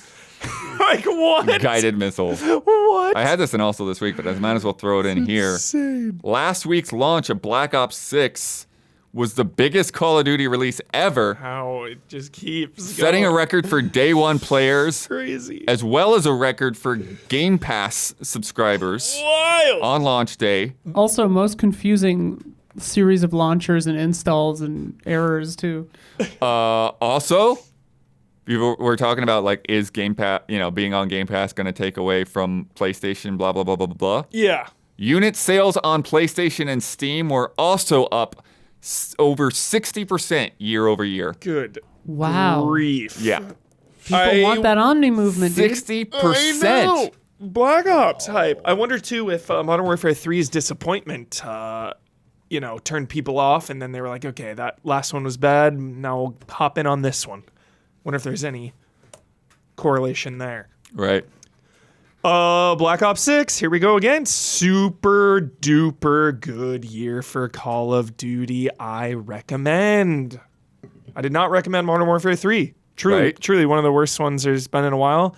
And now this is one of the best. Where to begin? There's a lot. This is a huge package, this game. There's just so much content, so much quality content, the production values. I mean, this Game is gorgeous. It's every year Call of Duty is so stunning visually. It's unbelievable. The audio design. I mean, we're talking best in class pretty much here. One of the best. Yeah. I played this map on the beta, and I haven't got to dive into the full game yet, but I really love the enjoyed maps. what I played This there. map is so fun because capturing B, which is the middle point, is so scary. There's like not a lot of room. Look where I keep hiding here, there's just so like many behind, and I'm angles just that like, somebody can get okay, you from, yeah. like where are they gonna come from? There's explosions going on. So really, really good maps, really varied maps. What I also love about the maps is how they change pace and strategy depending on the mode you're playing. Again, there's just so many ways to play this game. It's unbelievable. I found I'm such a domination player. I love domination, but I found myself obsessed with the high value target mode. 6-on-6, unlimited respawns. Basically, you get right back in the fight, but one person on each team is a high value target, and they have armor, so they take, right. so they can survive longer. And if you kill that target, your team gets more points. But it was just a really fun pace because it's just this like moving battlefield. Basically, you're not in a huge map when you do those modes because it's 6-on-6, but because the high value target is the one running around, just the battles just like keep moving. They have this really awesome movement to them, which I really appreciated, versus something like Domination where you're just trying to get to the point, hunker down, get in there, so and then kill confirmed as well. Just all these modes that are staples of this franchise and of the genre. They all play so well because of obviously Black Ops 6 gameplay, but also the maps. So everything comes together. I'm making sure I'm not misremembering, but there's a map too that was like a high-rise apartment, right? Like you're on top of a skyscraper. Yeah, you can like look down or whatever. Yeah. Yeah. I think I did the high-value target on that during the Nice. beta. And like like the little nooks and crannies that you So can get many. into. Yeah, you can go full prone, you know, you can like hide under places. It's really, really, really good. All the movement, everything, the score streaks seem really balanced so far. Again, it's early days. I haven't played an insane amount. We'll see how this all shakes Yeah, you've out. done like about 4 or 5 hours, something like that now. Yeah, and then I played a little bit of Multi-Ameo and the campaign as well, which we'll get into, and zombies, of course. I mean, there's just so much. Right. And I really want to shout out the progression.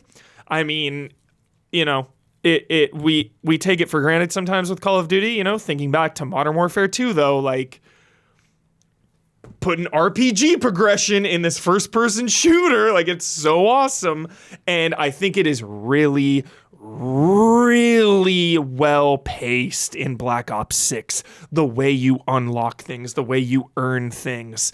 It is just a really fun grind. And I think that is a very integral and important part of keeping you on this loop in Call of Duty games every year, you know? And that's not always a guarantee. Sometimes the progression is so fast, you get your guns so quick, it's done, you level them up fast. Like this, you really got to work for it. You level up your primary account to unlock characters and perks and other weapons, but then also you level up your individual weapons, just like past Call of Duties. But all that stuff is streamlined too. Remember how I've criticized this UI to hell, right? One of the worst UIs of all time was Modern Warfare 3. Oh, yeah, the menus, yeah. Super good this year. Not the best of all, not the best, but way better Okay. than past iterations. Way cleaner to understand, especially modding these guns. Just putting on perks. Sometimes it was so confusing. You're like, I'm going to put this on, but like, is it helping me? Is it better? They've made all of that stuff so much easier to understand. Like, okay, put that on, the numbers go up. Good. Like, yeah. So really excellent progression so far. Good feedback. The time to kill is intense, but you can slow. I mean, that was one of the things that like, Yep. especially like having played It's even more intense now than the beta. I'm not even having kidding. played Concord a few weeks before that beta, right? Yeah. And then coming into this, then like, and it's been a minute since I played some Call of Duty. I know. And it's like, holy crap! Like we just rack up kills so fast in a crazy. match. Like, I don't know how people sit and play this game for hours and hours and hours and hours, because after like an hour or two, I'm fatigued, man. Like there's only so much chaos non-stop that I can take. It's non-stop running and gunning, killing, dying, shooting. It's just crazy. It's out of control chaos. I've been hearing a lot of good things about the campaign. So how much have you got into that? Let me save that. Let me get zombies first. Oh, zombies first. Yeah. Okay. Zombies is usually Stay on kind of the- intense. Yeah. Played also on stream, and it felt a lot more streamlined this time around. Again, sometimes zombies confuses the hell out of me. Yeah. And the map I played, pretty sure the objective was just to survive. But also there's, the pack-a-punch things, the gumball machines, you can buy different weapons. We were watching, we were teamed up with a fellow player named Walmart. Walmart. If you were in the chat watching last night, Walmart was cracked. Walmart was out of control. Like this person could not die. It was so crazy. That wasn't this stream. It was the second one. Right? It was at the end. I'm pretty sure. But Okay. yeah, hopefully. This was the stream from the other day, I think. Oh, okay. Yeah. But Anyway, here's the high value target one. This one is so fun. This mode is so cool. I loved it. And this map, again, it's just like this crazy tornado of running and gunning around and moving around. It was so cool. do the balloons pop, Huber? Great question. I don't know, dude. You don't know? No, I couldn't focus on that, Okay, man. okay, It's okay. out of control. I mean, because it's just one of those video games. It gets really weird. It's like, oh, there's a bunch of balloons, and you shoot Yeah. them, and like nothing. Yeah, I'm sure they pop. I'm sure they do. Call of Duty's legit. Yeah. Oh, here, nice, Isla. Thank you. Yep. Is this zombies? Yep, this is it. This is it. So yeah, just this like urban neighborhood here, just buildings. There's like a church up there that you can go through. There's like a portal. Oh, you got like a little bowling alley there? Yeah, just There's round Walmart. base. I There's saw Walmart. Walmart hype, dude. Look out. Walmart is How funny would it be if that was menace. actually a Walmart corporate account?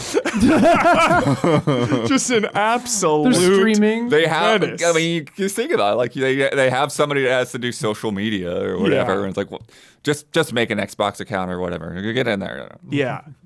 And again, it blows my mind, that whenever a Call of Duty game has the trifecta, when the campaign, the multiplayer, and the zombies are all great, Is zombies usually at launch too? I feel like one or two of them it came like later. I think you're right. so that, yeah. this is cool. That sounds right. That sounds right. I like. Yeah, and it's so nice that this is a 4-player co-op mode. Like multiplayer, you've got your big games and even 6-on-6. Yeah. PvP, and then you have your campaign single player, and then you have your zombies PvE. I mean, you have it all. It's we always joke Game Pass. It's incredible value, but like this game is an incredible value. There's a lot here, and it's all good. I feel like people have been trying to be the successor to Left 4 Dead, but zombies is just quietly winning. Yeah. Yeah, that's true. And yeah, this one, again, I'm not a zombies expert. Zombies is it's deceptively. That's so hardcore. It's deceptively hardcore. You don't expect it, and then every time it's like, holy crap, this is crazy. This one I played did feel so chill because it just really felt like a big horde survive mode, which is so easy and simple to understand. And it's cool that this map, it reminded me of like Billstown a little bit from Last of Us. Just this ruined neighborhood, zombies coming in and run around, There's some good cars in there. protect your team. They got some good 80s cars. Yeah.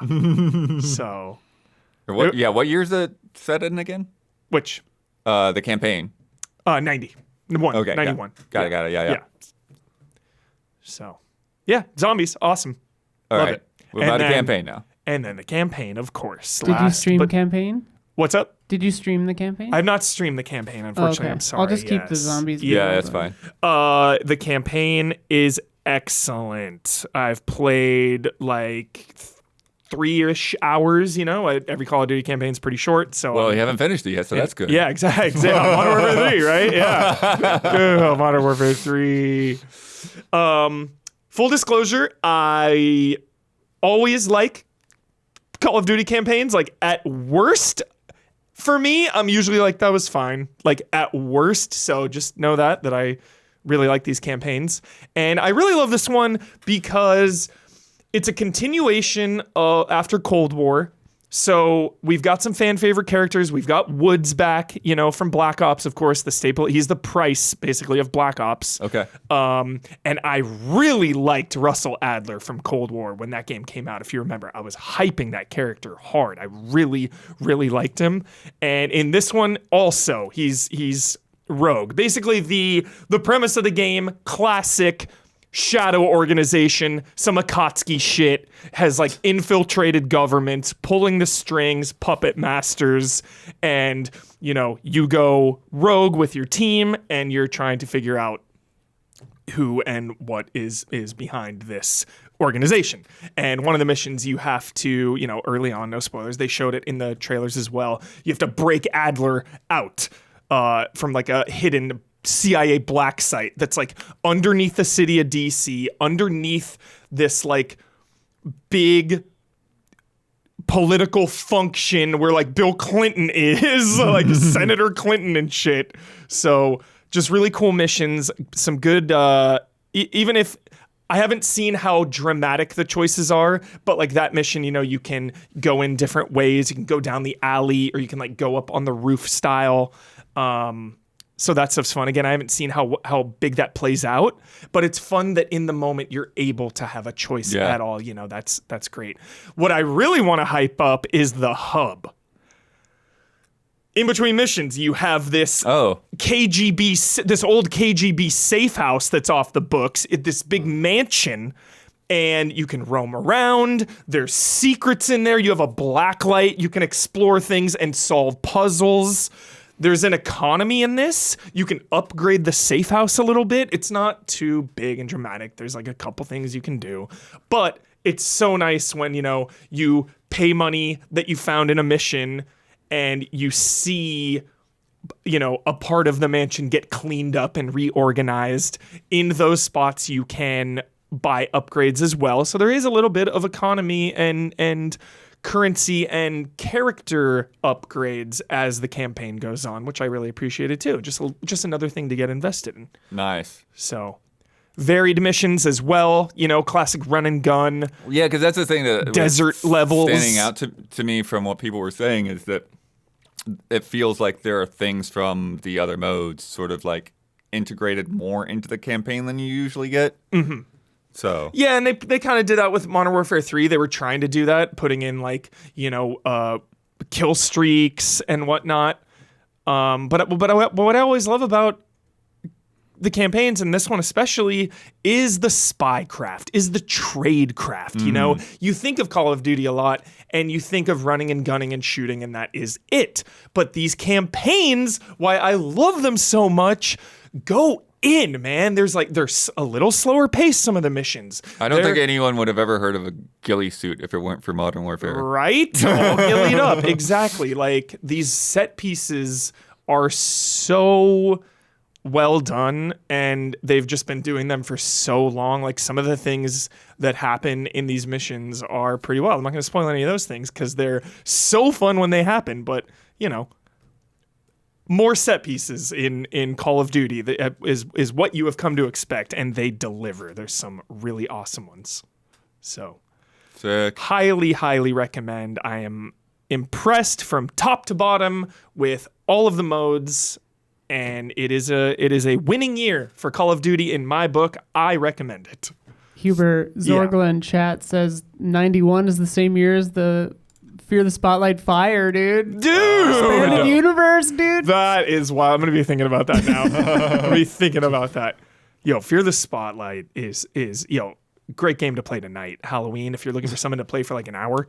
Yeah. Just play for like an hour, 30 minutes. Fear the Spotlight, dude. Feel the vibes. Don't sleep on Fear the Spotlight. Do not sleep on and it. don't sleep on Indica. Dude. Yeah. Right. They're dude. going under the radar, Maybe and that's those what I'll games play are tonight. incredible, dude. Hell yeah. Nice. Sick.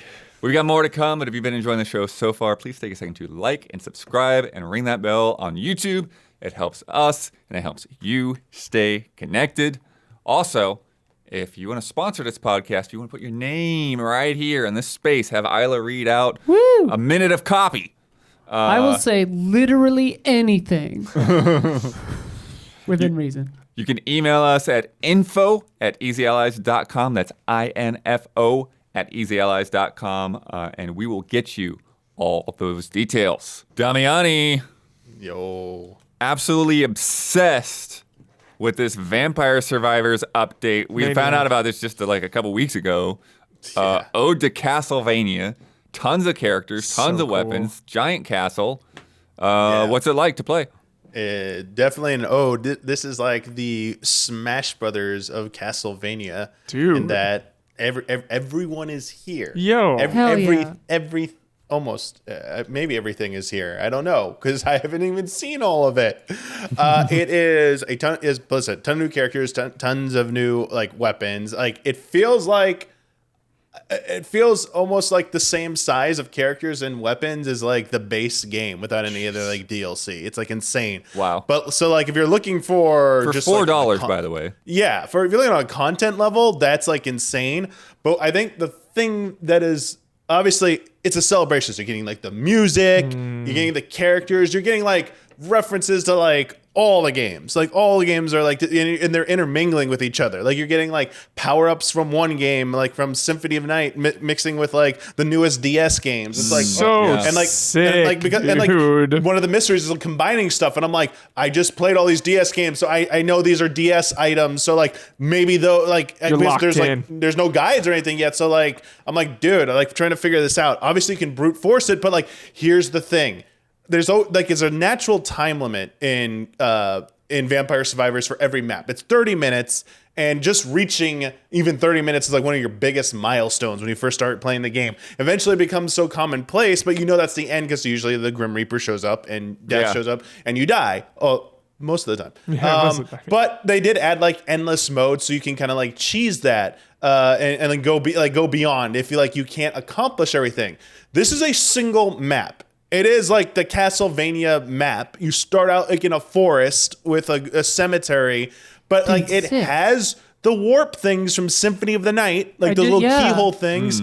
But you have to like find other ones where you can obviously warp. It is a giant ass castle. Giant ass castle with multiple bosses and multiple warp spots and then like multiple relics you can pick up.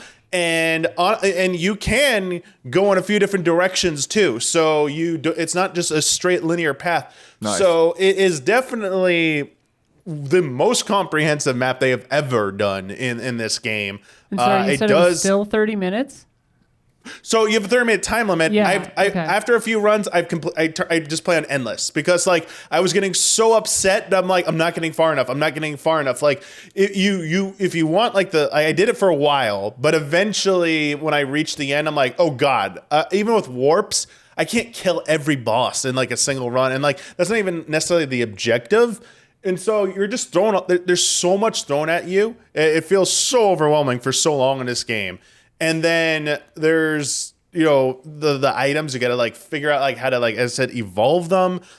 Just like what certain relics do. And then like the bosses, like you have, I can talk about this because it's early enough. There is the Symphony of the Night part where you go into a room with those circular slab doors that like open and reveal something that comes out.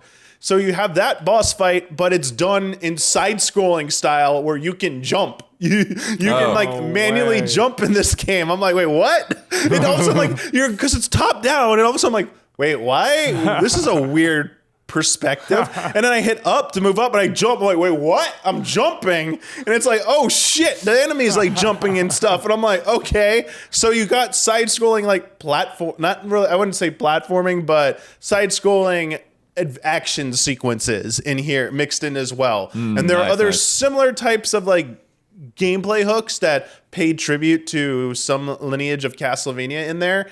And honestly, it's like, I think they said it was like estimate 10 plus hours. I'm like, yeah, right. I was like, this is gonna, this feels like it's easily gonna be like 30, 40 hours if you're gonna try and do like everything. Remember that, Damiani? I was pissed because I was like, yeah, I got tired of it. And you're like, well, how long did you play? I was like, I don't know. I played like 40 hours or whatever. Yeah. Like, dude, 40 hours. And the good thing is I locked out the way it's done. I was able to lock out all the other DLC. So I'm just playing the base game plus this. So I'm not even being overwhelmed with all the other items from the other DLC because that would be like a nightmare to try and like evolve everything. So I am like speeding up the process by pretty much keeping it to base weapons and the Ode to Castlevania stuff, which is like allowed me to really just like hone in and focus on this type of thing. And yeah, there's like paths. I'm like, how do I get here? Like, what do I need to do to like unlock this spot to get to this? Because there clearly you can. So the map, go to any of your maps in the base game, and there's like a zoom in, zoom out button. I was like holding down the zoom out button, and it was like, oh my god, like this is massive, and it doesn't even like even when you do that, you can't even see the whole map. And I'm like, okay. This is like, I was like, wait, 30 minutes to go through this? I'm like, there's like, okay, now I see why the warp's there. But I'm like, does it keep my progress? Like, no, all the bosses reset every run. And it's like, some bosses will drop unique weapons too. They're always the same weapon, but like, that's how you will get that weapon and then need to evolve it. But there, as you can expect, there'll probably be a character later that will also have that base weapon.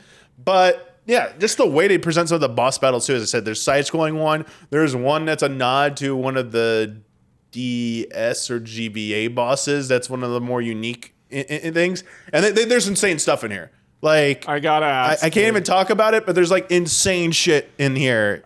My advice is keep playing. Just keep playing. Keep playing until you get to something and keep to see it, please. Like you like don't think you've just like. you're gonna get to a part where you think you finished the castle. There's like it looks like it's dead end. Keep experimenting and trying, please, to see what the payoff is. That's all I will give you a hint for. It's not over. Like keep going. It's not over. And it's just insane. Like it's insane that this is like what the price they're giving, and it's $4. clear that the developers had a lot of fun with this. They're like the references, some of like the text, like it's the spelling error for Alucard sword. It's like Alucard sporb or whatever. They left like that in as well. Like Nice. there's so many homages in here that's like insane. Like, and I'm not even like the biggest Castlevania fan. It's just because I played some of them so recently. I'm more like the recency bias. I'm like catching all the GBA DS references. I'm like, oh man, and Symphony of the Night. But I was like, there's gotta be stuff in here. I don't know if I've seen any like Castlevania 60. I think it's all been 2D references. Got it. Maybe there's Yeah, a that's 3D why one I was going to missed. ask you, is there anything that you've seen from like Lords of Is Shadow? Zobek in there? Exactly. Yeah, there is some kind of narrative element, and that's all I will say. Okay.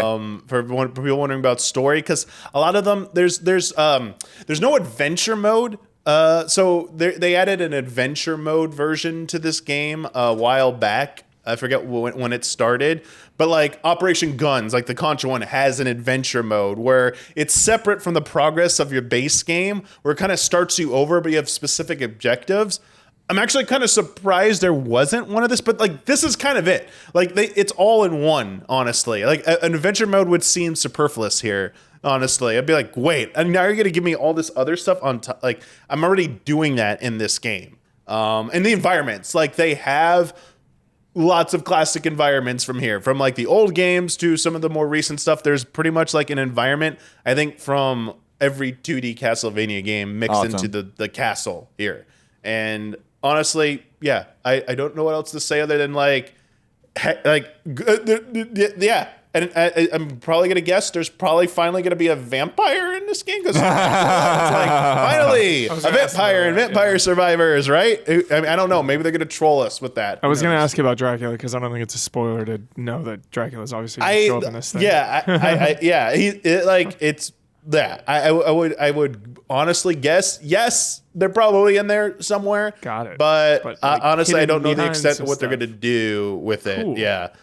That's crazy that you've played so long challenging. and haven't seen Dracula yet. It's sick.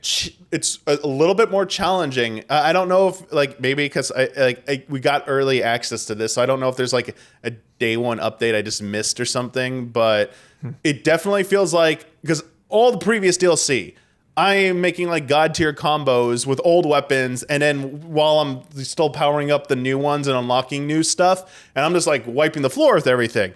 This one, it feels like the longer you go in, the like more ridiculously difficult it gets. And like if I didn't have like a lot of items that powered up like a lot of lives, I'm dying quite a few times in here. Not full game over, but like, oh shit, I don't want to die and I'm dying. It's like enemies have like a lot. The HP pools, I feel like the enemies were cranked up on this one a little bit. And yeah, I will just give you that kind of heads up that I feel like this is meant to be maybe done after you've played the base game a little bit at the very least. I don't know if this is very user friendly to jump into, but I don't know because I wasn't able to like experience that. But my guess would be maybe not. Maybe you need to play the base game a little bit and familiarize yourself before trying to do this. But damn, this is like insane. And they've done like Contra, they've done Castlevania. So cool. They've done while I was prepping for this, I got the Among Us DLC. right. That's another crazy map in there. That like, sorry, just to throw it in there. Like I was doing this last week, and it has like it's like the ship, but like broken up a little bit more, and it has the alerts go off, and you gotta like do like the task, and it's like Oh, that's go to fun. the spots Yeah. to trigger the task, and like they have like something going on the bottom about like imposter, knew, and it's man? like there Who knew it's that like, this game would be a freaking 10 out of 10? Like, yeah, so I'm like, good. I'm like, dude, what else do I want them to throw in here now? Because they like done this, and it's like there's a lot of good This is exactly what possibilities. I was talking about earlier, though, Huber, with Concord. It was like, Yeah.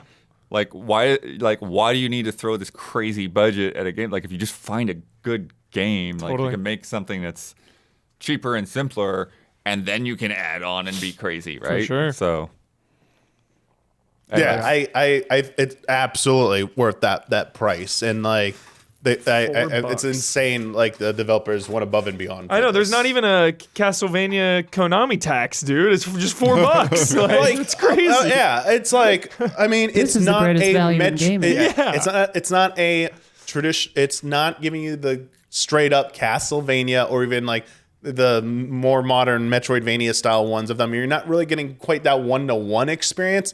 So like, it's not totally scratching that itch. But man, it's like, please just hand off Castle. Like there are clearly studios and developers out there that will do it justice if you just allow them the chance, man. It's coming. Yeah. But also it fits so well into this formula. Like the trajectory of this game from, kind of you being a little bit of a nicely worded tribute to Castlevania and games like that to like fully having it integrated officially. Like what a story there. It's almost like not quite, but like Crunchyroll's arc of being, anime dubbing unofficially and then subbing, and now they're like the industry leader in that. So it's like, huh. It was cool. Nice. Awesome, Damiani. Shiver. Yo.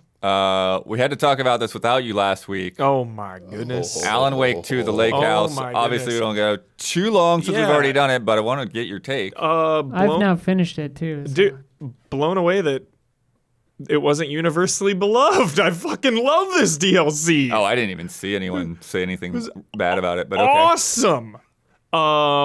The Lake House, yeah, it is the capper on the masterpiece that is Alan Wake 2. You are playing as Agent Estevez from the FBC, and also Alan Wake 2. You are investigating the FBC facility, the Lake House, which is monitoring Cauldron Lake, aka Bright Falls, which is where Alan Wake takes place. And I loved this so much. I was very surprised how it recontextualized a lot of Alan Wake and Control without getting into anything. Really like meaningful lore discoveries, which is what you want in the Remedyverse, The paint monster was so cool. I really like just the pace of it. A lot of exploration, not a ton of combat encounters, but when the combat encounters happen, they are nutso. They are intense. This is the DLC to the base game, so they really throw a lot of enemies at you, is what I'm trying to say. Yeah, not just a couple enemies here and there. It is an onslaught in some sections. And as we learned when they were talking about it in the announcement, is like they've stuck this into somewhere in that plot line in the main game. Pretty So, cool, yeah. Yeah, I'm guessing it would be later in there if it's more challenging. Yeah, and learning about the Marmonts, there are husband and wife duo that are the lead co-researchers in this facility, and their plot line that you discover through videos and texts it's really wonderful. It's really good. So I loved this DLC. I thought it was a very fitting end. It did it makes you see Alan Wake 2 a little differently, which is awesome for a DLC to do. I mean, it adds meaningful interpretations to that game, and it also, as we know, bridges the gap to Control. So we will see what goes down in the future after Max Payne, Control 2. So hyped. What do you think, Isla? I loved it. Hell yeah. Yeah. I talked about it last week, but Yeah. it was good. Nice. I really liked it. Cool. Sick. Yep. Really liked the new charge up grenade launcher gun they have. That was cool. Oh, right. And some genuinely free. That's what I need to talk about. My God, check the tape. I did a full playthrough on twitch.tv/EasyAllies. I streamed that whole thing. I know it has been clipped. I got jump scared in this DLC 2 or 3 times, 10 out of 10. Unbelievable. There was a jump scare that got me Gabby levels. It was nuts. Yeah, there were a few really big ones. Yeah. So Awesome. just thank you, Remedy. Thank you for this. Speaking of jump scares, it's now time for the top 10 scary sounds. Sick. As voted by our patrons in our Discord. So if you become a patron at the $5 level, you get in that Discord, and then you can participate in these top 10s each and every month. So there's a submission round, nominating things, and then there's a voting round.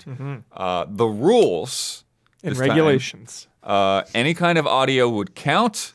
Sound effects, voices, music stings, but we're looking for specificity. We're not looking for atmosphere. We're looking for the exact sound that made you jump, panic, and/or give you the creeps. Oh, yeah, I knew. Yeah, Huber's number one, probably, right? Clicker's number one. Clicker number number one. one, right? Called it. Clicker number one. You called it. Yeah. Say Clicker number anything other will disappoint one. Huber. The fear, like those are clickers are scary enough, right? They're out of control, whatever difficulty you're playing on. The sound of a clicker when you're 10 hours into a permadeath run, there is nothing like that fear. There is nothing like that fear. One wrong move, you better not wake him up. You better be quiet. It's so scary. I am curious if Redeads made it on there with their scream. Damiani, Redead is number 2. Nice. Damiani. Disturbing, man. I hate that noise. How about the witch from Left 4 Dead? From Left 4 Dead. Yeah, Left 4 Dead witch, maybe. Yes, Nice. number 8. Number 8, it made it. The Top Witch's 10. Cry. Sick. Silent Hill Siren. Ooh. Silent Hill. I don't think I made the top 10. Damn it. All right, what Resident Evil thing Radio is making? Static is at 20. Oh, yeah. The Okay. radio static's freaky. Silent Hill 1 Radio Static is 24. Nice. Let me see if there's any other Silent Hills. There's actually quite a few in here. Yeah. So many sounds. Pyramid Head is at 14. What, like the butcher knife? I guess so. They have the clips here, but we're not going to play all of them because there's a lot. But Whispering in Silent Hill 2 at 36. Oh my god, yeah. New Game, I'm not sure what that's about for Silent Hill 2 is down at 50 as well. Oh yeah, you when you hit go on the menu, it makes a really good sound. The save sound is really good too. Yeah. Menu, like oh my god, so many good menu sounds in games. Like yeah. There's scary stuff. Any other Okay. scary sounds, Hubert? Yes, hold. Oh my god, I'm horrible. I'm about to turn my card in. Hold on. Lisa Trevor. Oh. I thought Oh, we said that already. Did we? Lisa Trevor, 45. Ooh. Damn, that's a little. Ooh. It's all right. Yeah. Oh wait, that's Lisa. Wait, no, sorry. 14 for Resident Evil Remake. There There we you go. go. Lisa Trevor's mother is Resident Evil as well, down at 45. Nice. Okay, so there's the basement cry and there's a mother shriek. So they had like Yeah. specific sounds. Yeah. The basement yeah, cry. The basement cry is All what right. I was gives thinking me of. shivers. Yeah. Yeah. One that some people don't find horrifying, but also I don't. Is there any like baby noise shit? Oh my Like, god, Dead Space Res 2, Evil babies? Village or any, Oh yeah, like, any dude, like PT. the baby noise or some kind of baby noise. There's not something that's specifically called a baby noise that I can see. It might be in there, but there is Lisa from PT. Okay, yeah. Nice. Okay. That tied for second place. Oh hell Creep yeah. show. Creep show city, man. You want to go through the top 10? Yeah. Yeah, let's check it out. Okay. Wait, hold on, I want one more. Okay. I want one more. How about footsteps in Outlast or Amnesia? Like footsteps. You just hear. Outlast. Or the like tooth grinding sound from Amnesia. I don't have Yeah. anything from Outlast. Oh. The Amnesia teeth grinding sound is Amnesia So- Water Monster. Yes, there it is. The foot. It's foot Yes, footfalls. that's yeah, what I was thinking. slash- Yeah. Yes. 29th. Nice. 29th Hell down yeah. there. Sick. What about it'd be low, but anything from Seventh Guest? Like feeling lonely. No seventh guest. Cool. So we had 3 tie for 9th place. The alert sound from Metal Gear Solid. Sure. I love some of these are a little outside the box. You're Count thinking it. scary games, but Well some things can be done. scary and not be in a scary game. Well done. Yeah. That sound is terrifying. You're like, oh shit. Well done. The liquor from Resident Evil 2. Oh yeah. Nice. I just get excited. That's why I wasn't thinking about. Yeah. I just get hyped. This one I'm not sure I The way know. it like breathes, that like, yeah, it's freaky. The next one I'm not sure I know. The Red Screen of Death. Oh yeah. From the PS2. Yeah. Is that something? Can we actually play that? When your PS2 like bricked, it would Ugh. or like screwed up. Hang on. Yeah, that's ominous. Oh Yeah. my god. A demon has taken over your PlayStation. Wow. It's another good pick, chat. Wow. Yeah. 8th place was The Witch's Cry Nice, yeah. Yeah. from Left 4 Dead. So terrifying. Oh my god. 6th place is The Guardian Laser from Breath of the Wild. Oh, for sure. For sure. That's Those things mess me up. that's intense. Just even the piano starting up. So, oh crap! Yeah. Piano. Yeah. Number 6 is Mr. X Footsteps. Oh yeah. Resident Evil course. 2 remake. Great pick. Stomp, stomp, stomp, stomp. Then we had 4 tied for 2nd place. Jeez. So we'd already talked about Lisa crying in PT, Great. and the Red Scream in Zelda. There's also the drowning music in Sonic the Hedgehog. Oh my Yeah, god. definitely. What a good one.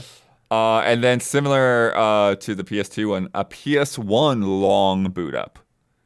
Oh. So again, maybe we want to hear that, but I'm Yeah. guessing it's more the fact that your PlayStation is not starting and you're just like,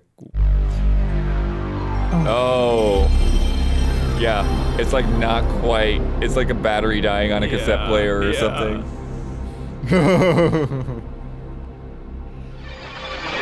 Oh my gosh, it's still going. It's freaking me out. Oh my god.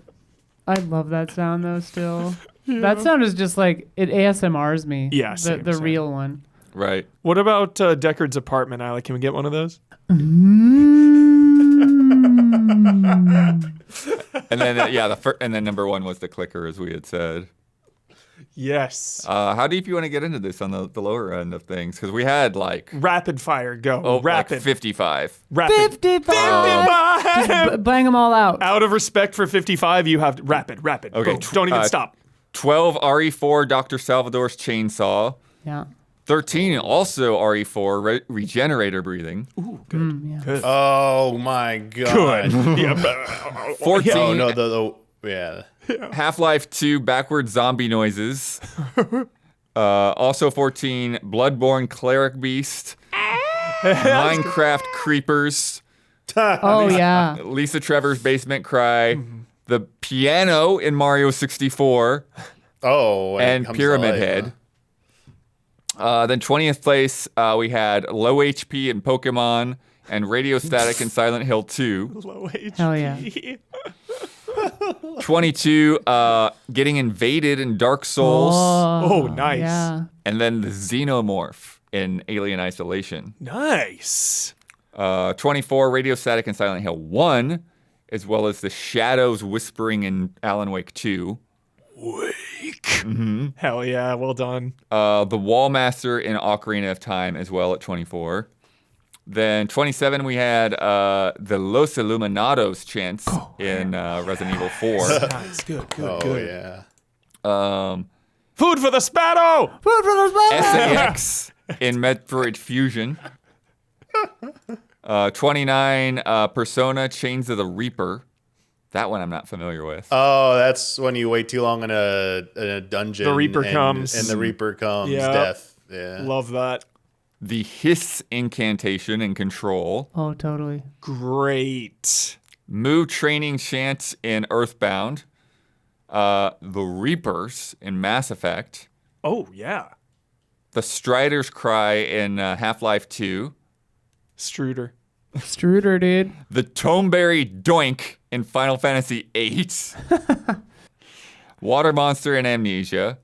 Then we get to 36, the burglar theme in The Sims. What? What? Tied with the Cyber Demon's Roar in Doom. Oh, nice. Oh, yeah. Tied with Disappearing Blocks in Mega Man. And Whisper in Silent Hill 2. Then 40, Black Tendrils in Shadow of the Colossus. Kefka's Laugh in Final Fantasy VI. That's interesting. Like, that's a great sound effect, but I wouldn't call it like a frightening one. Lavos' Scream, though, that's a pretty good one. That's like guttural scream. Guttural. Yeah, especially for the Super NES. It was wild. From Chrono Trigger. Sinistar Scream in Sinistar. Warper's Teleport in Subnautica. Then we get down to 45, Coilhead in Lethal Company. Oh, yeah. Yeah. Freak show. Lisa's Mother Shriek is there. Majima's Laugh in Like a Dragon 7. No. It's a pleasure. My Loyal It's Fans so comforting. in Street Fighter 6. That one I'm not sure. Same. Yeah. Terran Academy in StarCraft. Does that ring a bell? Terran Academy. Then 50, we get the new game, Silent Hill 2. SCP-096's Screams and SCP Containment Breach. The Witch's Laugh in Minecraft. The Death Whisper in Black and White. Wow, what a pull. Jeez. Zombie turning into a runner in Dying Light. Cool. And then the last one, 55, Protectron After Supply Plant Terminal Story in Fallout 3, The Pit. Jeez. I actually do know what they're talking about. That's wild. Nice list. I really love it. Nice Good. list. Good stuff. Wasn't Sinistar like the first game to have a like voice acting in it or something like that? I'm not sure. I am Sinistar. Random, are we to... Oh, wait, let me finish this, and then we're in also this week. Next month's theme is Best Video Game Party. Mario Party. Now, currently defined as a group of at least 3 characters, including the player character. So that kind of party. Until dawn. This is a hard one. Yeah. Oh man. Nominations are going to open Wednesday, November 6th. Best party. Damn. Oh, you. I get it. Yeah. Your party in Dragon Age, I was Chrono thinking Trigger. actual like birthday parties. Party of 5. Final Fantasy, Yeah. Dragon Quest. Got it. that Yeah. kind of Dragon Quest party. 8 on the list. Mm-hmm. Absolutely. Also this week, Dude, Mass Effect 2. You can make a case. I just got this email. Sega, House of the Dead, film adaptation. Oh, okay. Paul W.S. Anderson, Oh, of course. Jeremy Bolt, and Story Kitchen. Oh boy. What do you think of that? What's happening here? No hope and faith You're in like- it, but you never know. You never know. It could be entertaining. I enjoy passively the Resident Evil movies, so And Monster Hunter was, accurate. yeah. High accuracy, low Yeah. low entertainment value. It'll be better than Borderlands. Yeah, low bar, but yeah. Well, yeah. Hopefully it's better. I mean, there are many worse when it comes to video game adaptations. So Yeah. but yeah, You never know. There's hope nowadays. There's a lot of good ones. yeah. Sorry, Damiani. So you said Paul Anderson, but I was kind of hoping you'd say Paul Verhoeven. There Same. Oh, Yeah. I was like, for a split second, I'm like, Yeah. Verhoeven, violence. Nope, nah, okay. there are more layoffs at GameSpot. They went through another round, 4th round since fandom has taken them over. I had no idea. Not clear how many people were let go, but everyone was, pretty shaken up this week. Feeling hit pretty hard over there, trying to constantly do more with fewer people. Yeah. There are also layoffs at Probably Monsters, Inflection, and Fingersoft this week. Huber, Yo. I don't know how much you've seen of this or Nothing. when you I'm want to dive excited in. to right now. Outlast Trials, I'm gonna play tonight. I'm gonna play around. the Geister update. We can roll this here. Sick. Quote, based on the real-world brainwashing experiments that took place in Montreal in the 1950s and 60s. Jeez. Top 10 brainwashing experiments. I mean, the Outlast lore is about that. Yeah. So They say new trial variators, new tasks, new rewards, all that stuff. Jump scares, challenge, new lobby mini game. Ooh.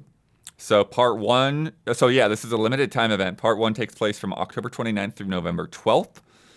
Part 2 goes from November 12th to November 26th. say So it one more time. I was distracted by the intense stabbing going on. So part 1 is already started. It goes until November 12th. Great, And then I've got part time. 2 starts on November 12th and goes to the 26th. Okay. So I got to get in and play on Halloween. I got to do it. This has absolutely been no joke, no hyperbole. This is one of my favorite games of the year, The Outlast Trials. I really like this game. It is so unique. It is its own thing, while also still like operating in the Outlast universe, and I love that series. It's just a really cool game. Dude, so- those Halloween decorations for the room are sick. I need that. So Huber, they say that there's going to be some more hallucinations in here, including more imposters. So the ones that look like your teammates. Oh, God, those that are stuff's so fun. yeah, God, and it's such they- a cool game. They're taking off player names, so make it harder to tell the difference Okay. between Yeah. whether it's an imposter or not. I love, and I always say it. Shout out to the fan base of this game. Every time I play, everyone is so friendly and jolly. It is a delight. This game is just a delight, and they- also disturbing as hell. They have enraged enemies, so enemies are on high alert. Great. They're already difficult to get around those guys. I know. Come on. And then, yeah, there's a new sleep room minigame. Tennis, the first digital video game created by Murkoff Funny. and offered exclusively to facility residents. Cool. And Murkoff is like one of the characters, right? Yeah. It's the corporation. Oh, okay, Yeah. okay. Yeah. So you have like a little digital tennis game, probably looks like Pong or something. Cool. Meanwhile, Red Barrel's announced they are working with Lionsgate to produce a film adaptation Yo, of Outlast. let's go. Producer Roy Lee from It, Barbarian, Late Night with the Devil, and Strange Darling. Amazing pedigree. Yo. Holy fuck. 10 out of 10 pedigree. Lee will bring the film to the same terrifying authenticity that has made a critically acclaimed psychological horror game. Great.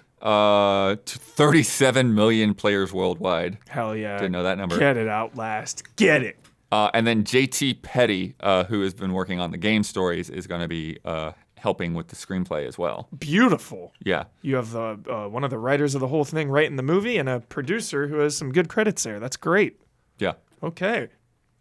Here's our random Nintendo announcements that we alluded to earlier with the Nintendo Music. Animal Crossing Pocket Camp. We remember they had announced that it was sunsetting earlier in the year. Oh yeah, I saw this. Yeah, so they are going to be basically making an all-in-one package offline version of the game. So the current Animal Crossing live game with all the microtransactions and everything is going to sunset on November 28th. Is this the one you 100%ed, Isla? I set This is the myself a mobile one. goal of Yeah. getting the tree house That's right. and one other thing, and I That's got right. them, and then I uninstalled the game. okay. Yeah. So Yes. I 100%ed it by my metric. Yeah. So current Pocket Camp goes offline on the 28th. Then Pocket Camp Complete will be available starting December 2nd. It's going to start at $10, allow you to like transfer all your stuff over. If you wait until January 30th, then the price goes up to $20. So There it is. early price for people that have already been playing. So Chill. just ahead of Halloween, Nintendo dropped Turok 2 and Shadow Seeds of Man Evil. onto the Switch Online service. Shadow Man. Sick. People have also pointed out that there are superior night dive versions. Of course, of for those. both of those have been re-released. Yeah. Yep, for sure. But these are Still. included with your sub. So Very nice, if you're- very If you're nice. sub, you can get those. That's the expansion pass version, so you have to be on the higher tier. And then Play This also just brought out this week Xenoblade Chronicles X. I saw such a funny side-by-side of Xenoblade on Wii U compared to the newest Pokemon Oh, and the visual difference. And like, it's a Wii U game. It's Right, like, right. Dude. Yeah, so Well, they are now complete. They will have finished bringing all of these to the Switch. The entire series will be on Switch. This That's comes sick. out March 20th. Damiani. yeah. You say that, Huber. This is the game that they were working on before they were like kind of took a crack at helping with Breath of the Wild. So if you're curious about, open world, like this is seamless open world. Yeah. This game, it's not zoned off like other Xenoblade games. It is once you're out there, it's seamless, and you have the mechs. And the side by side thing I saw was the original because it's set in New Los Angeles on another planet though. They show the zoom out shot of zooming out from the city. The Wii U version, it's all slow and dramatic because it can't zoom out that fast on an open world game. Oh, And interesting. the Switch version, it's doing it super fast just to show you, hey, it can handle this and still. And like there were a few dips in the trailer, but like I like that because it's showing like this is all running in real time, and like this is a massive open world game. The fact it's even running close to what it's doing on Switch is like a technical marvel. So this is, I mean, it's an important game to have because it's part of the collection, but also this is one I think a lot of people like maybe didn't get to dive into because arguably narratively it's not really connected to the trilogy of games. It's up for maybe debate, but essentially I would say it's not essential to knowing anything about the other games, but it's also while there's similar connective tissue in terms of like gameplay and the world design, this is probably the most unique of any of their efforts since like one in terms of like branching off and doing some different stuff with it. So it's interesting. I'm curious. I didn't read anything about how they're handling like if they're going to preserve online or not with this version because that died with the Wii U services going offline. And honestly, even if it doesn't, I mean, it's still good to have like a newer version of this to play because secondhand copies were going for an exuberant amount of money. Now, like it's going down. Also, if you didn't download all the patches for the Wii U version, you can't get them anymore. So like you get a very bad version. People are like, well, the Wii U version's cheaper now. And it's like, well, if you never got it in the first place, even the disc version, you can't get all those nice patch quality of life updates they did over time anymore anyway. So this is probably going to be, it's truly, and their definitive editions have been amazing for all of these. And in my opinion, like they've been like fantastic. The Xenoblade Chronicles definitive edition was like absolutely impressive and future connected. So I don't know if they're going to do like an extra little DLC thing like this, like they maybe, but probably not since it was. Yeah, I feel like they would have mentioned it if it were. Yeah, they probably would have mentioned it. So, but there is still like 5 months to go or whatever. So this is like crazy because a lot of people were saying they wouldn't do this or would this wouldn't really be possible or not worth it, and now it's like. Yeah, we're down to the two Wii U Zelda ports left of like the essential games to bring over to Switch at this point, I think. So yeah, it just means one step closer. So this is great. This is great news. It's a shock that they did this like on a random Tuesday. It's like, hey, I mean, sure. I'm just fully impressed at Monolith Soft being able to do all of this stuff. Like for them to have basically put the whole series on the one generation. It's nuts. They I obviously I hope like they have very good like work-life balance over there. I've heard that they've been like definitely trying to maintain that and improve that relative to maybe other departments there in Nintendo, but at the same time they are like the workhorse over there, just like constantly churning out these massive projects. Even if they are ports, like the amount of work that's going into them is like insane. So, and they're working on other projects too. So they are definitely, to me, one of the most impressive developers that Nintendo has right now. And honestly, like they're doing this with ports and with Xenoblade. I really cannot wait to see their non-Xenoblade project. You know, that fantasy action game one, like that, like I'm stoked for that. Switch to Showpiece. Yeah, they are the ones who will show you. Like, yeah, we've always said this. Like, what we thought, like what retro and what Factor 5 back in the day. This is the team that you want to show off the capabilities of the Switch hardware from your first party studios, this is probably the team to like put out a game that's like, oh god, like this is clearly Switch 2. This is not Switch 1 anymore. Yeah. We played some Phasmophobia during our Halloween stream. Yeah. Hell yeah. And they announced this morning What? they have hit 20 million Nice. units sold Well Nice. for that done. game. Congrats, dude. That's feel good news. Right? Again, That is feel This is good. what I've been telling you about, Huber. You don't need to be high budget graphical showpiece to put out a cool only talking to the live people service not thing. tapped This game's in. not even like, yeah. Sometimes I think having This is still wonky early graphics access, helps. right? Yeah. Even the console version's early access, I think. Maybe, I think so. Yeah, I think the console one is for sure. I don't know about the PC one. I think so. Console one is definitely like there's some, working off the kinks still, but yeah, Love that game. My goodness. it's so good. Stephen Totillo yesterday reported some shakeups at Insomniac. Yeah, I did see this. Marcus Smith and Mike Daly have been put in charge of Wolverine. They were previously behind Ratchet and Clank Rift Apart. Meanwhile, Brian Horton, who was previously the creative director on Wolverine, has moved over to Xbox, and he's working as creative director on Perfect Dark now. Sweet. So, kind of crazy. Kind of crazy. That's a big shakeup. Yeah. Considering Wolverine has Fairly been in fairly development. far along. Yeah. Yeah. And then lastly, Jumping Jazz Cats.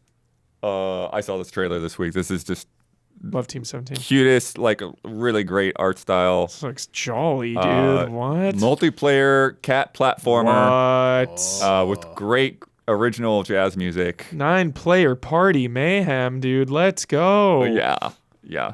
2 to 9 players online, 4-player local, 6 levels across a mansion, 6 cat GIF inspired mini games. I'm very curious. And then 10 original jazz tracks that influence gameplay during the choruses. Mixing and matching levels, mini games, and songs for immense variety, blending co-op and competitive play. Looks fun. Yeah. What do you think, Damiani? You're pretty harsh on cats. What? Yeah, you love cats, but every time I want to get hyped about a cat in a game, like you're always like, the eh. Media the representations of max, cat, like right? like the pander and stuff. Yeah, it got like out of hand at some point. That's probably why. You in for Yeah. jumping jazz cats? But it's like platforming, so it's like Yeah. I'm gonna be against other people, right? So I don't know. That could get rough. Yeah. Could get violent. Get competitive. Yep. All Get some right. hissing in there. It is time for love and respect.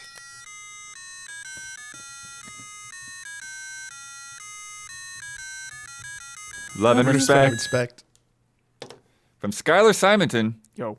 Hey allies, I wanted to share that next week I am putting on a video game industry panel for my college.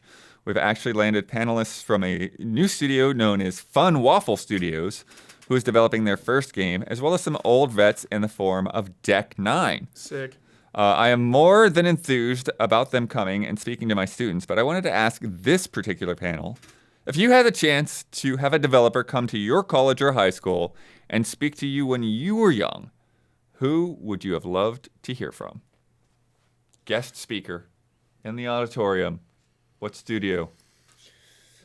From the perspective of when we were that age, or Yeah, I would say so. So like 'cause, I late mean, 90s. I mean, you it can would have been interpret like it however you want, but yeah. Kojima or like Miyamoto would have been like Yeah, Mikami. for sure. Yeah, like Yeah. probably Kojima because like with Metal Gear, Yeah. everyone I would be like, agree. "Oh my god, please tell us like how did you come up with this stuff?" Yeah, Kojima at that time, I think. For sure. I would have been the Silent Hill crew for sure. I think I would have been Rare at that time in particular. I was just obsessed with like Donkey Kong Country and just like all the pre-rendered stuff that was going on. Yeah. Yeah. Sick. Killer Instinct as well. And yeah. Would Don say Ed Boon? Yeah, that's a fun one too to think about. All the motion, like the video capture know. stuff. Yeah. Yeah. Ed Boon gets hyped. From Jerry Young. Hi, allies. Curious if you have ever downloaded multiple games for a road trip, only to get hooked on one Yes. and never touch the rest. Yep. I went on a 2-week trip with multiple smaller games, but never made it past Mini Shoot Adventures. Nice. There's a forgotten one. So Yep. good. Yup. Unbelievably good. Get into this year, man, and you start thinking about what came out. It's like, Yup. oh, yeah. That game is amazing. Any experiences similar to this? Road trip, piling them in. but only Yeah, playing when I one. went to Gamescom, I had, a couple Switch games downloaded, and I just get tired, dude. I just cannot play games on the go. I just cannot do it. I've tried my whole Oh, life. so you're getting obsessed with one. You just didn't play them at I all. played one for a little bit, and I didn't even open like 2 or 3 other ones. Mm-hmm. I played that one where you're the Japanese high school student, and you like are in a little street gang. And anyway, I forget the name of it, but I played it for like an hour or 2, and I just get tired. So just can't do it. Yeah. Jet lag can be hard, too. Yeah. Not during like a trip, because I generally don't play games on planes. I usually just watch movies or listen to music. Yeah. Um, Yeah, not but necessarily. but for holiday, like for Christmas break a few years ago, pre-pandemic, I specifically remember picking up a lot of indie games on a sale for Switch, and I intended to play through a few of them or try them out. And one of them was a SteamWorld Dig 2, and I just ended up playing SteamWorld Dig 2 like every moment I had that it was spare, because I was like, yeah, no, this is good. Yeah. I tried like 1 or 2 other ones, like, and then SteamWorld Dig, like, all right, we're good. Yeah, We're just gonna keep playing this. We're good. Yeah. So good. Isla.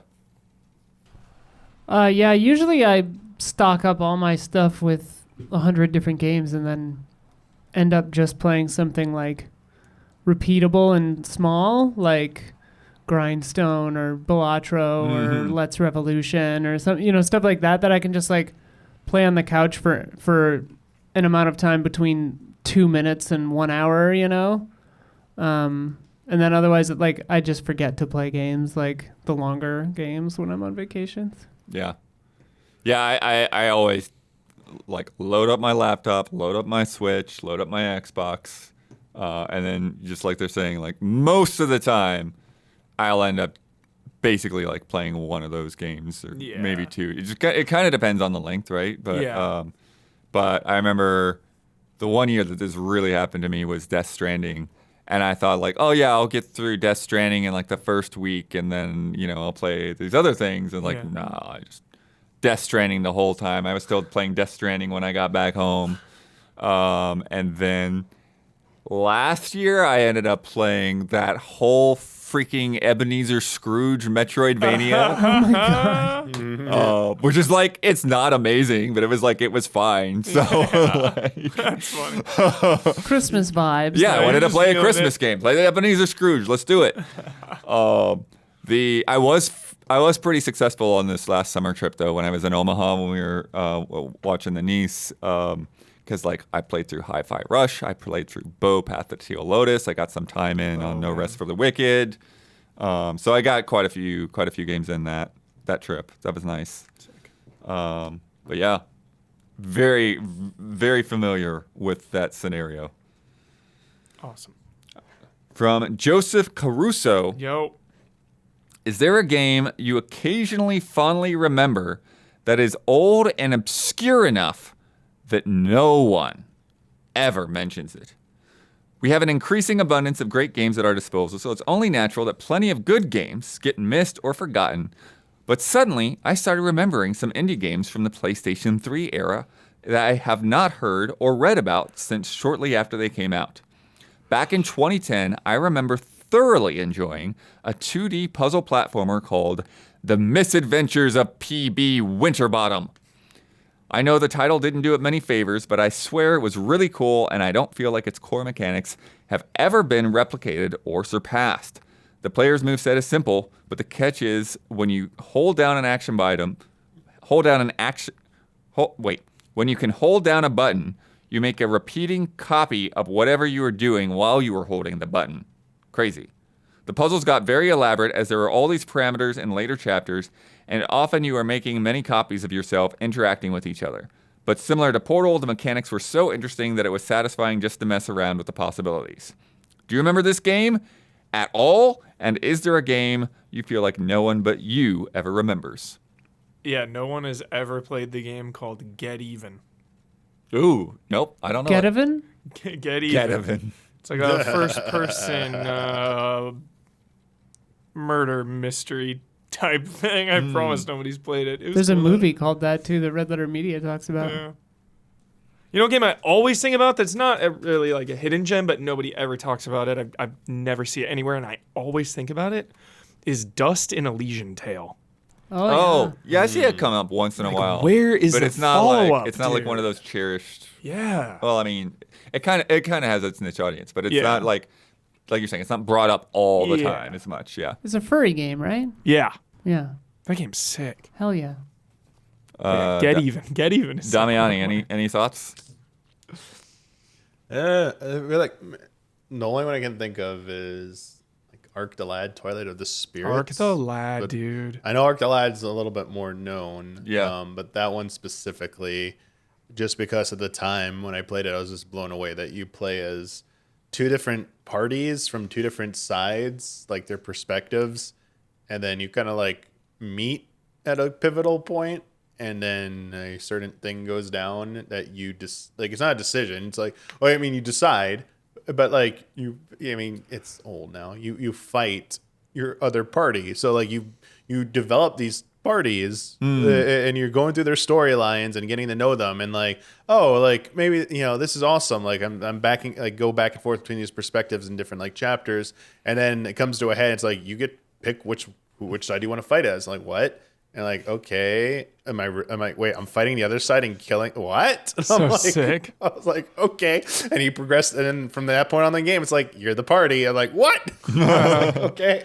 That's I wild. was like, all right, interesting. And it just like, stuck with me. But I don't think that series had like like one or two games after, and I don't think it's had a new entry in, probably like over like probably 20 years now. Jeez. Yeah. Isla? Well, Hubert, Vic the Greek God in chat says they're playing Get Even on Steam right now. No way. That is hilarious. That is so funny. I feel like this is I was actually going to mention Obscure, but this is like the story of my life where it's like Zork Nemesis or like more well-known ones like Seventh Guest obviously have gotten like remakes and stuff like that. But like for a long time, I was like the only person Yeah. I knew that had ever played that, or like, just so many of Guess those. was pretty big though. Seventh Guest was huge, but like Yeah. no one in my school had ever played it. They were like, "What are you talking about?" But yeah, like weird little computer games like that, Gearheads, Zork Nemesis, the Blade Runner game. I feel like Right. for a long time nobody had played it. I hadn't heard about that until you had shown it. Yeah. Still Life, dude. Yeah, hell yeah, Still Life. I'm like the only person I know on the planet who's played Still Life. God, I love Still Life. Before I give mine, do any of you remember PB Winter Bonham? No. No. I feel like I've heard of it, but I don't think I've ever played it. Damiani, do you The remember? Missing Dude, JJ McField. I feel like is that something like game trailers? Yeah. I mean, that's what that's the thing. I remember Ryan or somebody covering it. I swear. I never played I it was myself, Oh, but D. I can't. Yeah, good one. yeah. Sorry, chat's just reminding me of other ones. Yeah. Oh yeah, Enemy Zero. It's my screen name, and no Oh, one's yeah. even heard of that game. My pull, which is so obscure and so long that I played it, I don't even remember a lot about it, is Brain Lord. Brain Lord. Brain Lord. That Bloodworth is now the Brain Lord. it's a Super NES RPG from Enix. Enix. And many years before that merger. Crazy. But yeah, if I remember right, it was like top down, RPG, maybe a little bit more actiony, like maybe like a blend of like a RPG and like a Zelda game. And I remember there being like a little sprite or something floating alongside of you, and maybe like you equip different sprites or something like that, little fairies. But I don't remember all the details. I definitely played through the whole game. I remember renting it and playing through it. I remember it being a Nintendo Power, but the details, other than some like very specific like kind of like screenshot moments in my head have escaped me. Kudelka, dude. So many good games. It's time for bets. This week's bet is a fun one. Mario and Luigi Brothership comes out next week, November 7th. In the launch trailer, I want to know what will be the total damage that Mario and Luigi inflict upon their enemies. So anytime that you see one of them hit somebody with a hammer or an attack or whatever, you see those damage numbers pop up, I'm going to combine, I'm going to total all of those numbers to see what they will add up to. So the announcement trailer, which was about 2 minutes long, the total damage was like 139. There's only like 4 attacks in that trailer. The overview trailer, which was like 5 minutes, of course it's an overview trailer, so they go into the combat system. So there were attacks that were higher than that. That had 1505 as the sum total of all those attacks. So, I want to know how many, the launch trailer, how much damage are Mario and Luigi going to do? Starting with Damiani, the pompous Cocker Spaniel. Yeah, I'm going to go 419. 419, good number. Is that a prime number? So, maybe it is one in itself. I don't know. Okay. Huber, Stealthy Centipede. Happy Halloween, number of the beast. 666. Isla, Wet Hummingbird. Yes, 419 is a prime number. I said 110. 110. Ooh, very low. Thinking it's going to be short Yeah. and story focused. Yeah. Well, that's the thing. It's like that's the kind of the thing is you're banking on how much combat are they actually going to put in there versus story and environment stuff. Gabby, Optimistic Rat. 851. 851. Did we get Don in yet or no? He came in, But he's not around. but he's busy. Okay.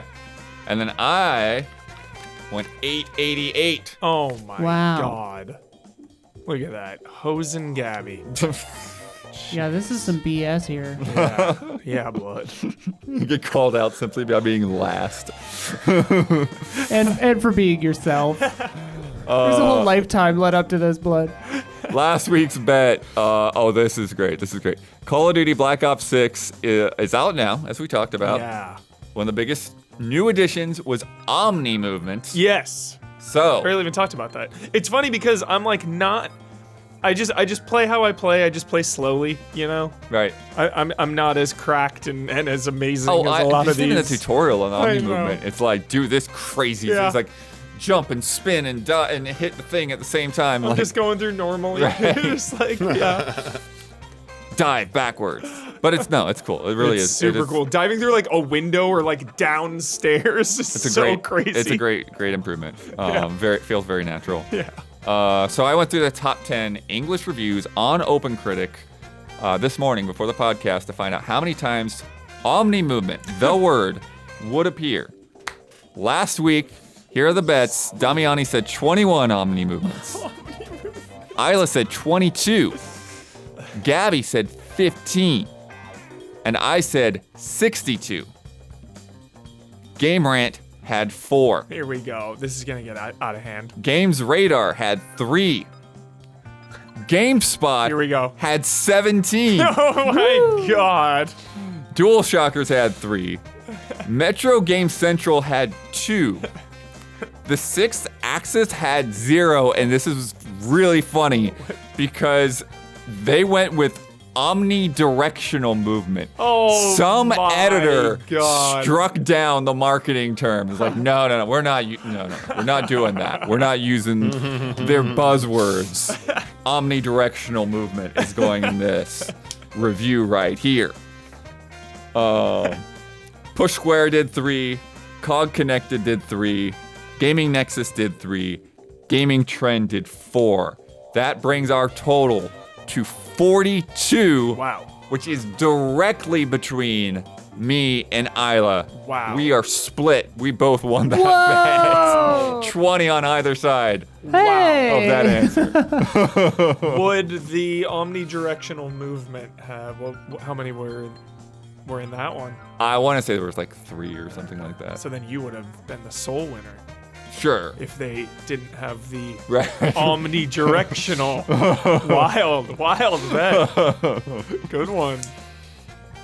That brings our scores to 11 for the Stealthy Centipede. And then tying for second place, Effervescent Hippopotamus, which is me, with 10. Bloop, bloop, bloop, bloop, bloop, bloop, bloop, bloop. And Wet Hummingbird with 10. Yay. Crazy. I love when the bets are this close. This is a fun one. Fun year, brother.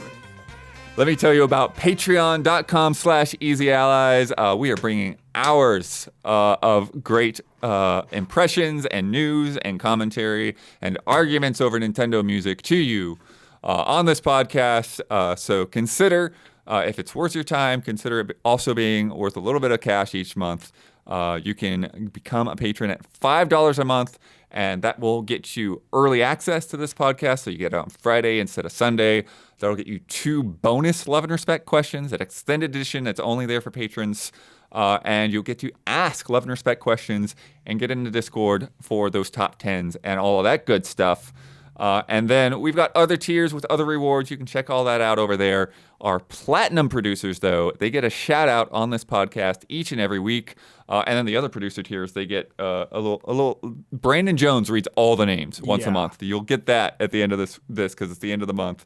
It is wild that he still does that. The man. So thank you to the patrons. Thank you to Brandon Jones. Absolutely. But the shout outs for this month go to Javawabs and El Thanis. Shout out. Did Don come back yet? Kinda. Because Don did a whole series of pinball videos. He did 4 pinball videos. Last one went up today. 2 interviews, a tour of the Pinball Expo outside of Chicago, and a tour of the Stern Pinball Factory. 10 out of 10. And he was there for like 36 hours. Yeah. He got there, he had a little time to rest, and then he woke up the next morning and shot all this stuff like 10 out of crazy, 10 out of 10. and then flew home. Wild. Watch Check those all of that videos. out. Yeah. The latest one you'll find pretty easy. Also on easyallies.com, you'll find there's a playlist for pure concentrated Don Casanova. You can get all that stuff and other pinball videos and other Don stuff there. We are also doing Life is Strange, double exposure, Yeah, we are. spoiler modes, Yeah, we are. full series, 1 per chapter. Yep. We're going it looks like about an hour per episode from Yeah. the way the first 2 went. Yeah. So we shot the first 2. First one is up now. Second one is going up tomorrow, which will be up by the time many of you hear this. And then next week we'll have chapters 3 through 5 Boom. with Elise Yes. Willems. In the house. Good stuff. So fun. Those were so fun, the ones we filmed so far. So, yeah, check those out. You can also check out the Halloween stream from this week's group stream. Next week's group stream is happening on Monday because Election Day is Tuesday, and none of us want to be trying to play games Get while off the those things roads. are coming in. Yeah. While things are being called. So, we're just going Hunker to down. do it on Monday. Do it then. We're going to be playing the new Jackbox Survey Scramble, Survey says. which I'm curious what that's going to be like because it feels like it's like a live Family Feud where like Awesome. people are entering survey responses and then you're trying to guess what the most popular answers are. That sounds so fun. It'll be interesting. And then for backup, if we don't want to do that for a full 2 hours, we're gonna maybe jump into some Marvel vs. Capcom or the Punisher game that's on that collection. Whoa. Yeah, so because we haven't got to play that yet. I know. So I keep trying to like Don't fit it tease in me, somewhere. dude. Don't tease me with the Punisher. Well, Don't tease me like this. you don't. Yeah, we'll probably play it. We'll probably play that before we do any NBC stuff. Because I know Don's itching to play that Punisher with you. Yeah. All right, Isla, you and I won that bet. So do you want final words, sign off, shout out? What do you want? I do shout out, I guess. Damn, that's the one I like. I'll do final word then, I guess. Okay. Or I can swap if you want to shout out. If you got a shout out? You called it, baby. You called it. Okay. Shout out to everyone at GameSpot affected by those layoffs, whether you were laid off or whether you were having to pick up the pieces. We are all familiar with that. double shout out to Mega64, who have been hitting some like rough financials, and they just did like a big stream and Patreon stuff, and like it's actually been really successful for them. So it's good. Nice. Pumped some energy back into the team over there. Sick. Those guys have been doing it since before YouTube, making amazing comedy videos. Yeah. So, but yeah, best of luck to everyone that's being affected by all the nonsense going on in this industry right now. Final word, please vote if you're in America and are able to vote. Obviously, I have my preference as to who you would vote for, but just vote at all, please. It's really important. It's easy to despair. Not voting is not really a wise thing to do, I would say. So please vote. Yeah. And we will see you for the next Blood Moon Rises.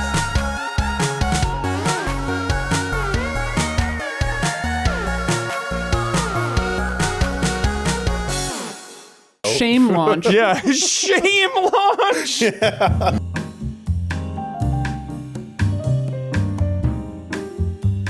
The Easy Allies would like to thank our Patreon podcast producers. We apologize in advance for all the ally names we are about to misspell and mispronounce. Jabawabs, L. Thanis, Jay Shee, Jesper Popmel Dufay, Max Miller, Roy Sung. 44 stars, Alexander Zirianov, Andri, Beaten Down Brian, Brandon White, Brian Kruger, Colton Piccione, Daniel Martinek, Dmitry Zetas, Douglas Chomich, Faraz Rizvi, Garrett Holfish, G. Levin, Hayden Hargraves, Jesse Blue, Jesus R., Matthew Pauling, Miguel Rivas, Mo Grant, Paul Sway, Ronka Q, Robert Stoffel, Sam Handrick, Stomps, Stepan Hakobian, The Banana Forklift Killer, Chum Nguyen, Zigazich, Anish Dor, Aaron Haney, Accounts Payable, Adam Henry, Alex Monaco, Alex Stories, Anacroth, Anthony F., Anthrioni, Arthur Lau, Osteal, Barry Tomasini, Bradley Spees, Brian Foster, Bunny Chen, C.S. Lewis, Katie Garza, Carlos Delgato, Chief Uhu, Chris Eccles, Christopher Santis,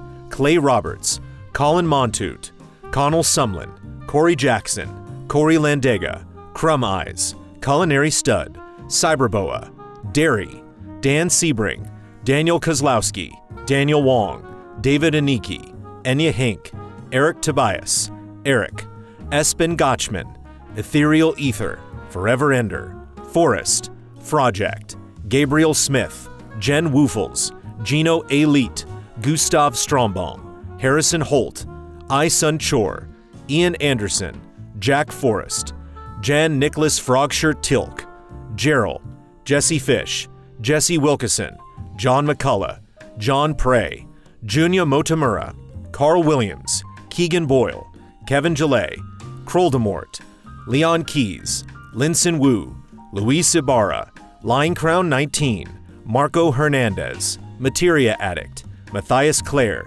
Miguel, Nefertiti Jenkins, Nycrypt, Nick Hill Sharma, Ninja Kitty Meow, Ono Turtle, Orugachino, Pablo Rodriguez, Panamoose, Patrick Held, Pete Shoemaker, Pixelated, Poyon Carber, Pulphead, Ray Aldiar, Ray New, Raymond Wheeler III, Reed Johnson, Richard Ma, Ritz 1906, Robert Seven Lee, Robin, Ryan Rudger, Sage Mode Q, Salvers, Samuel Copeland, SD Prima, Sebastian Trier, Servino, Sean Johnstone, Cito, Sneaky Gato, Strikeout NZ, Sultab, Tadashi 047, Taffy 9K, Tim Strothman, This Is My Username 1466, Tomovi Kioni, Travis Ing, Trizac, Wouter DeHaze, Yami Zetsumi, Zach Wojnar.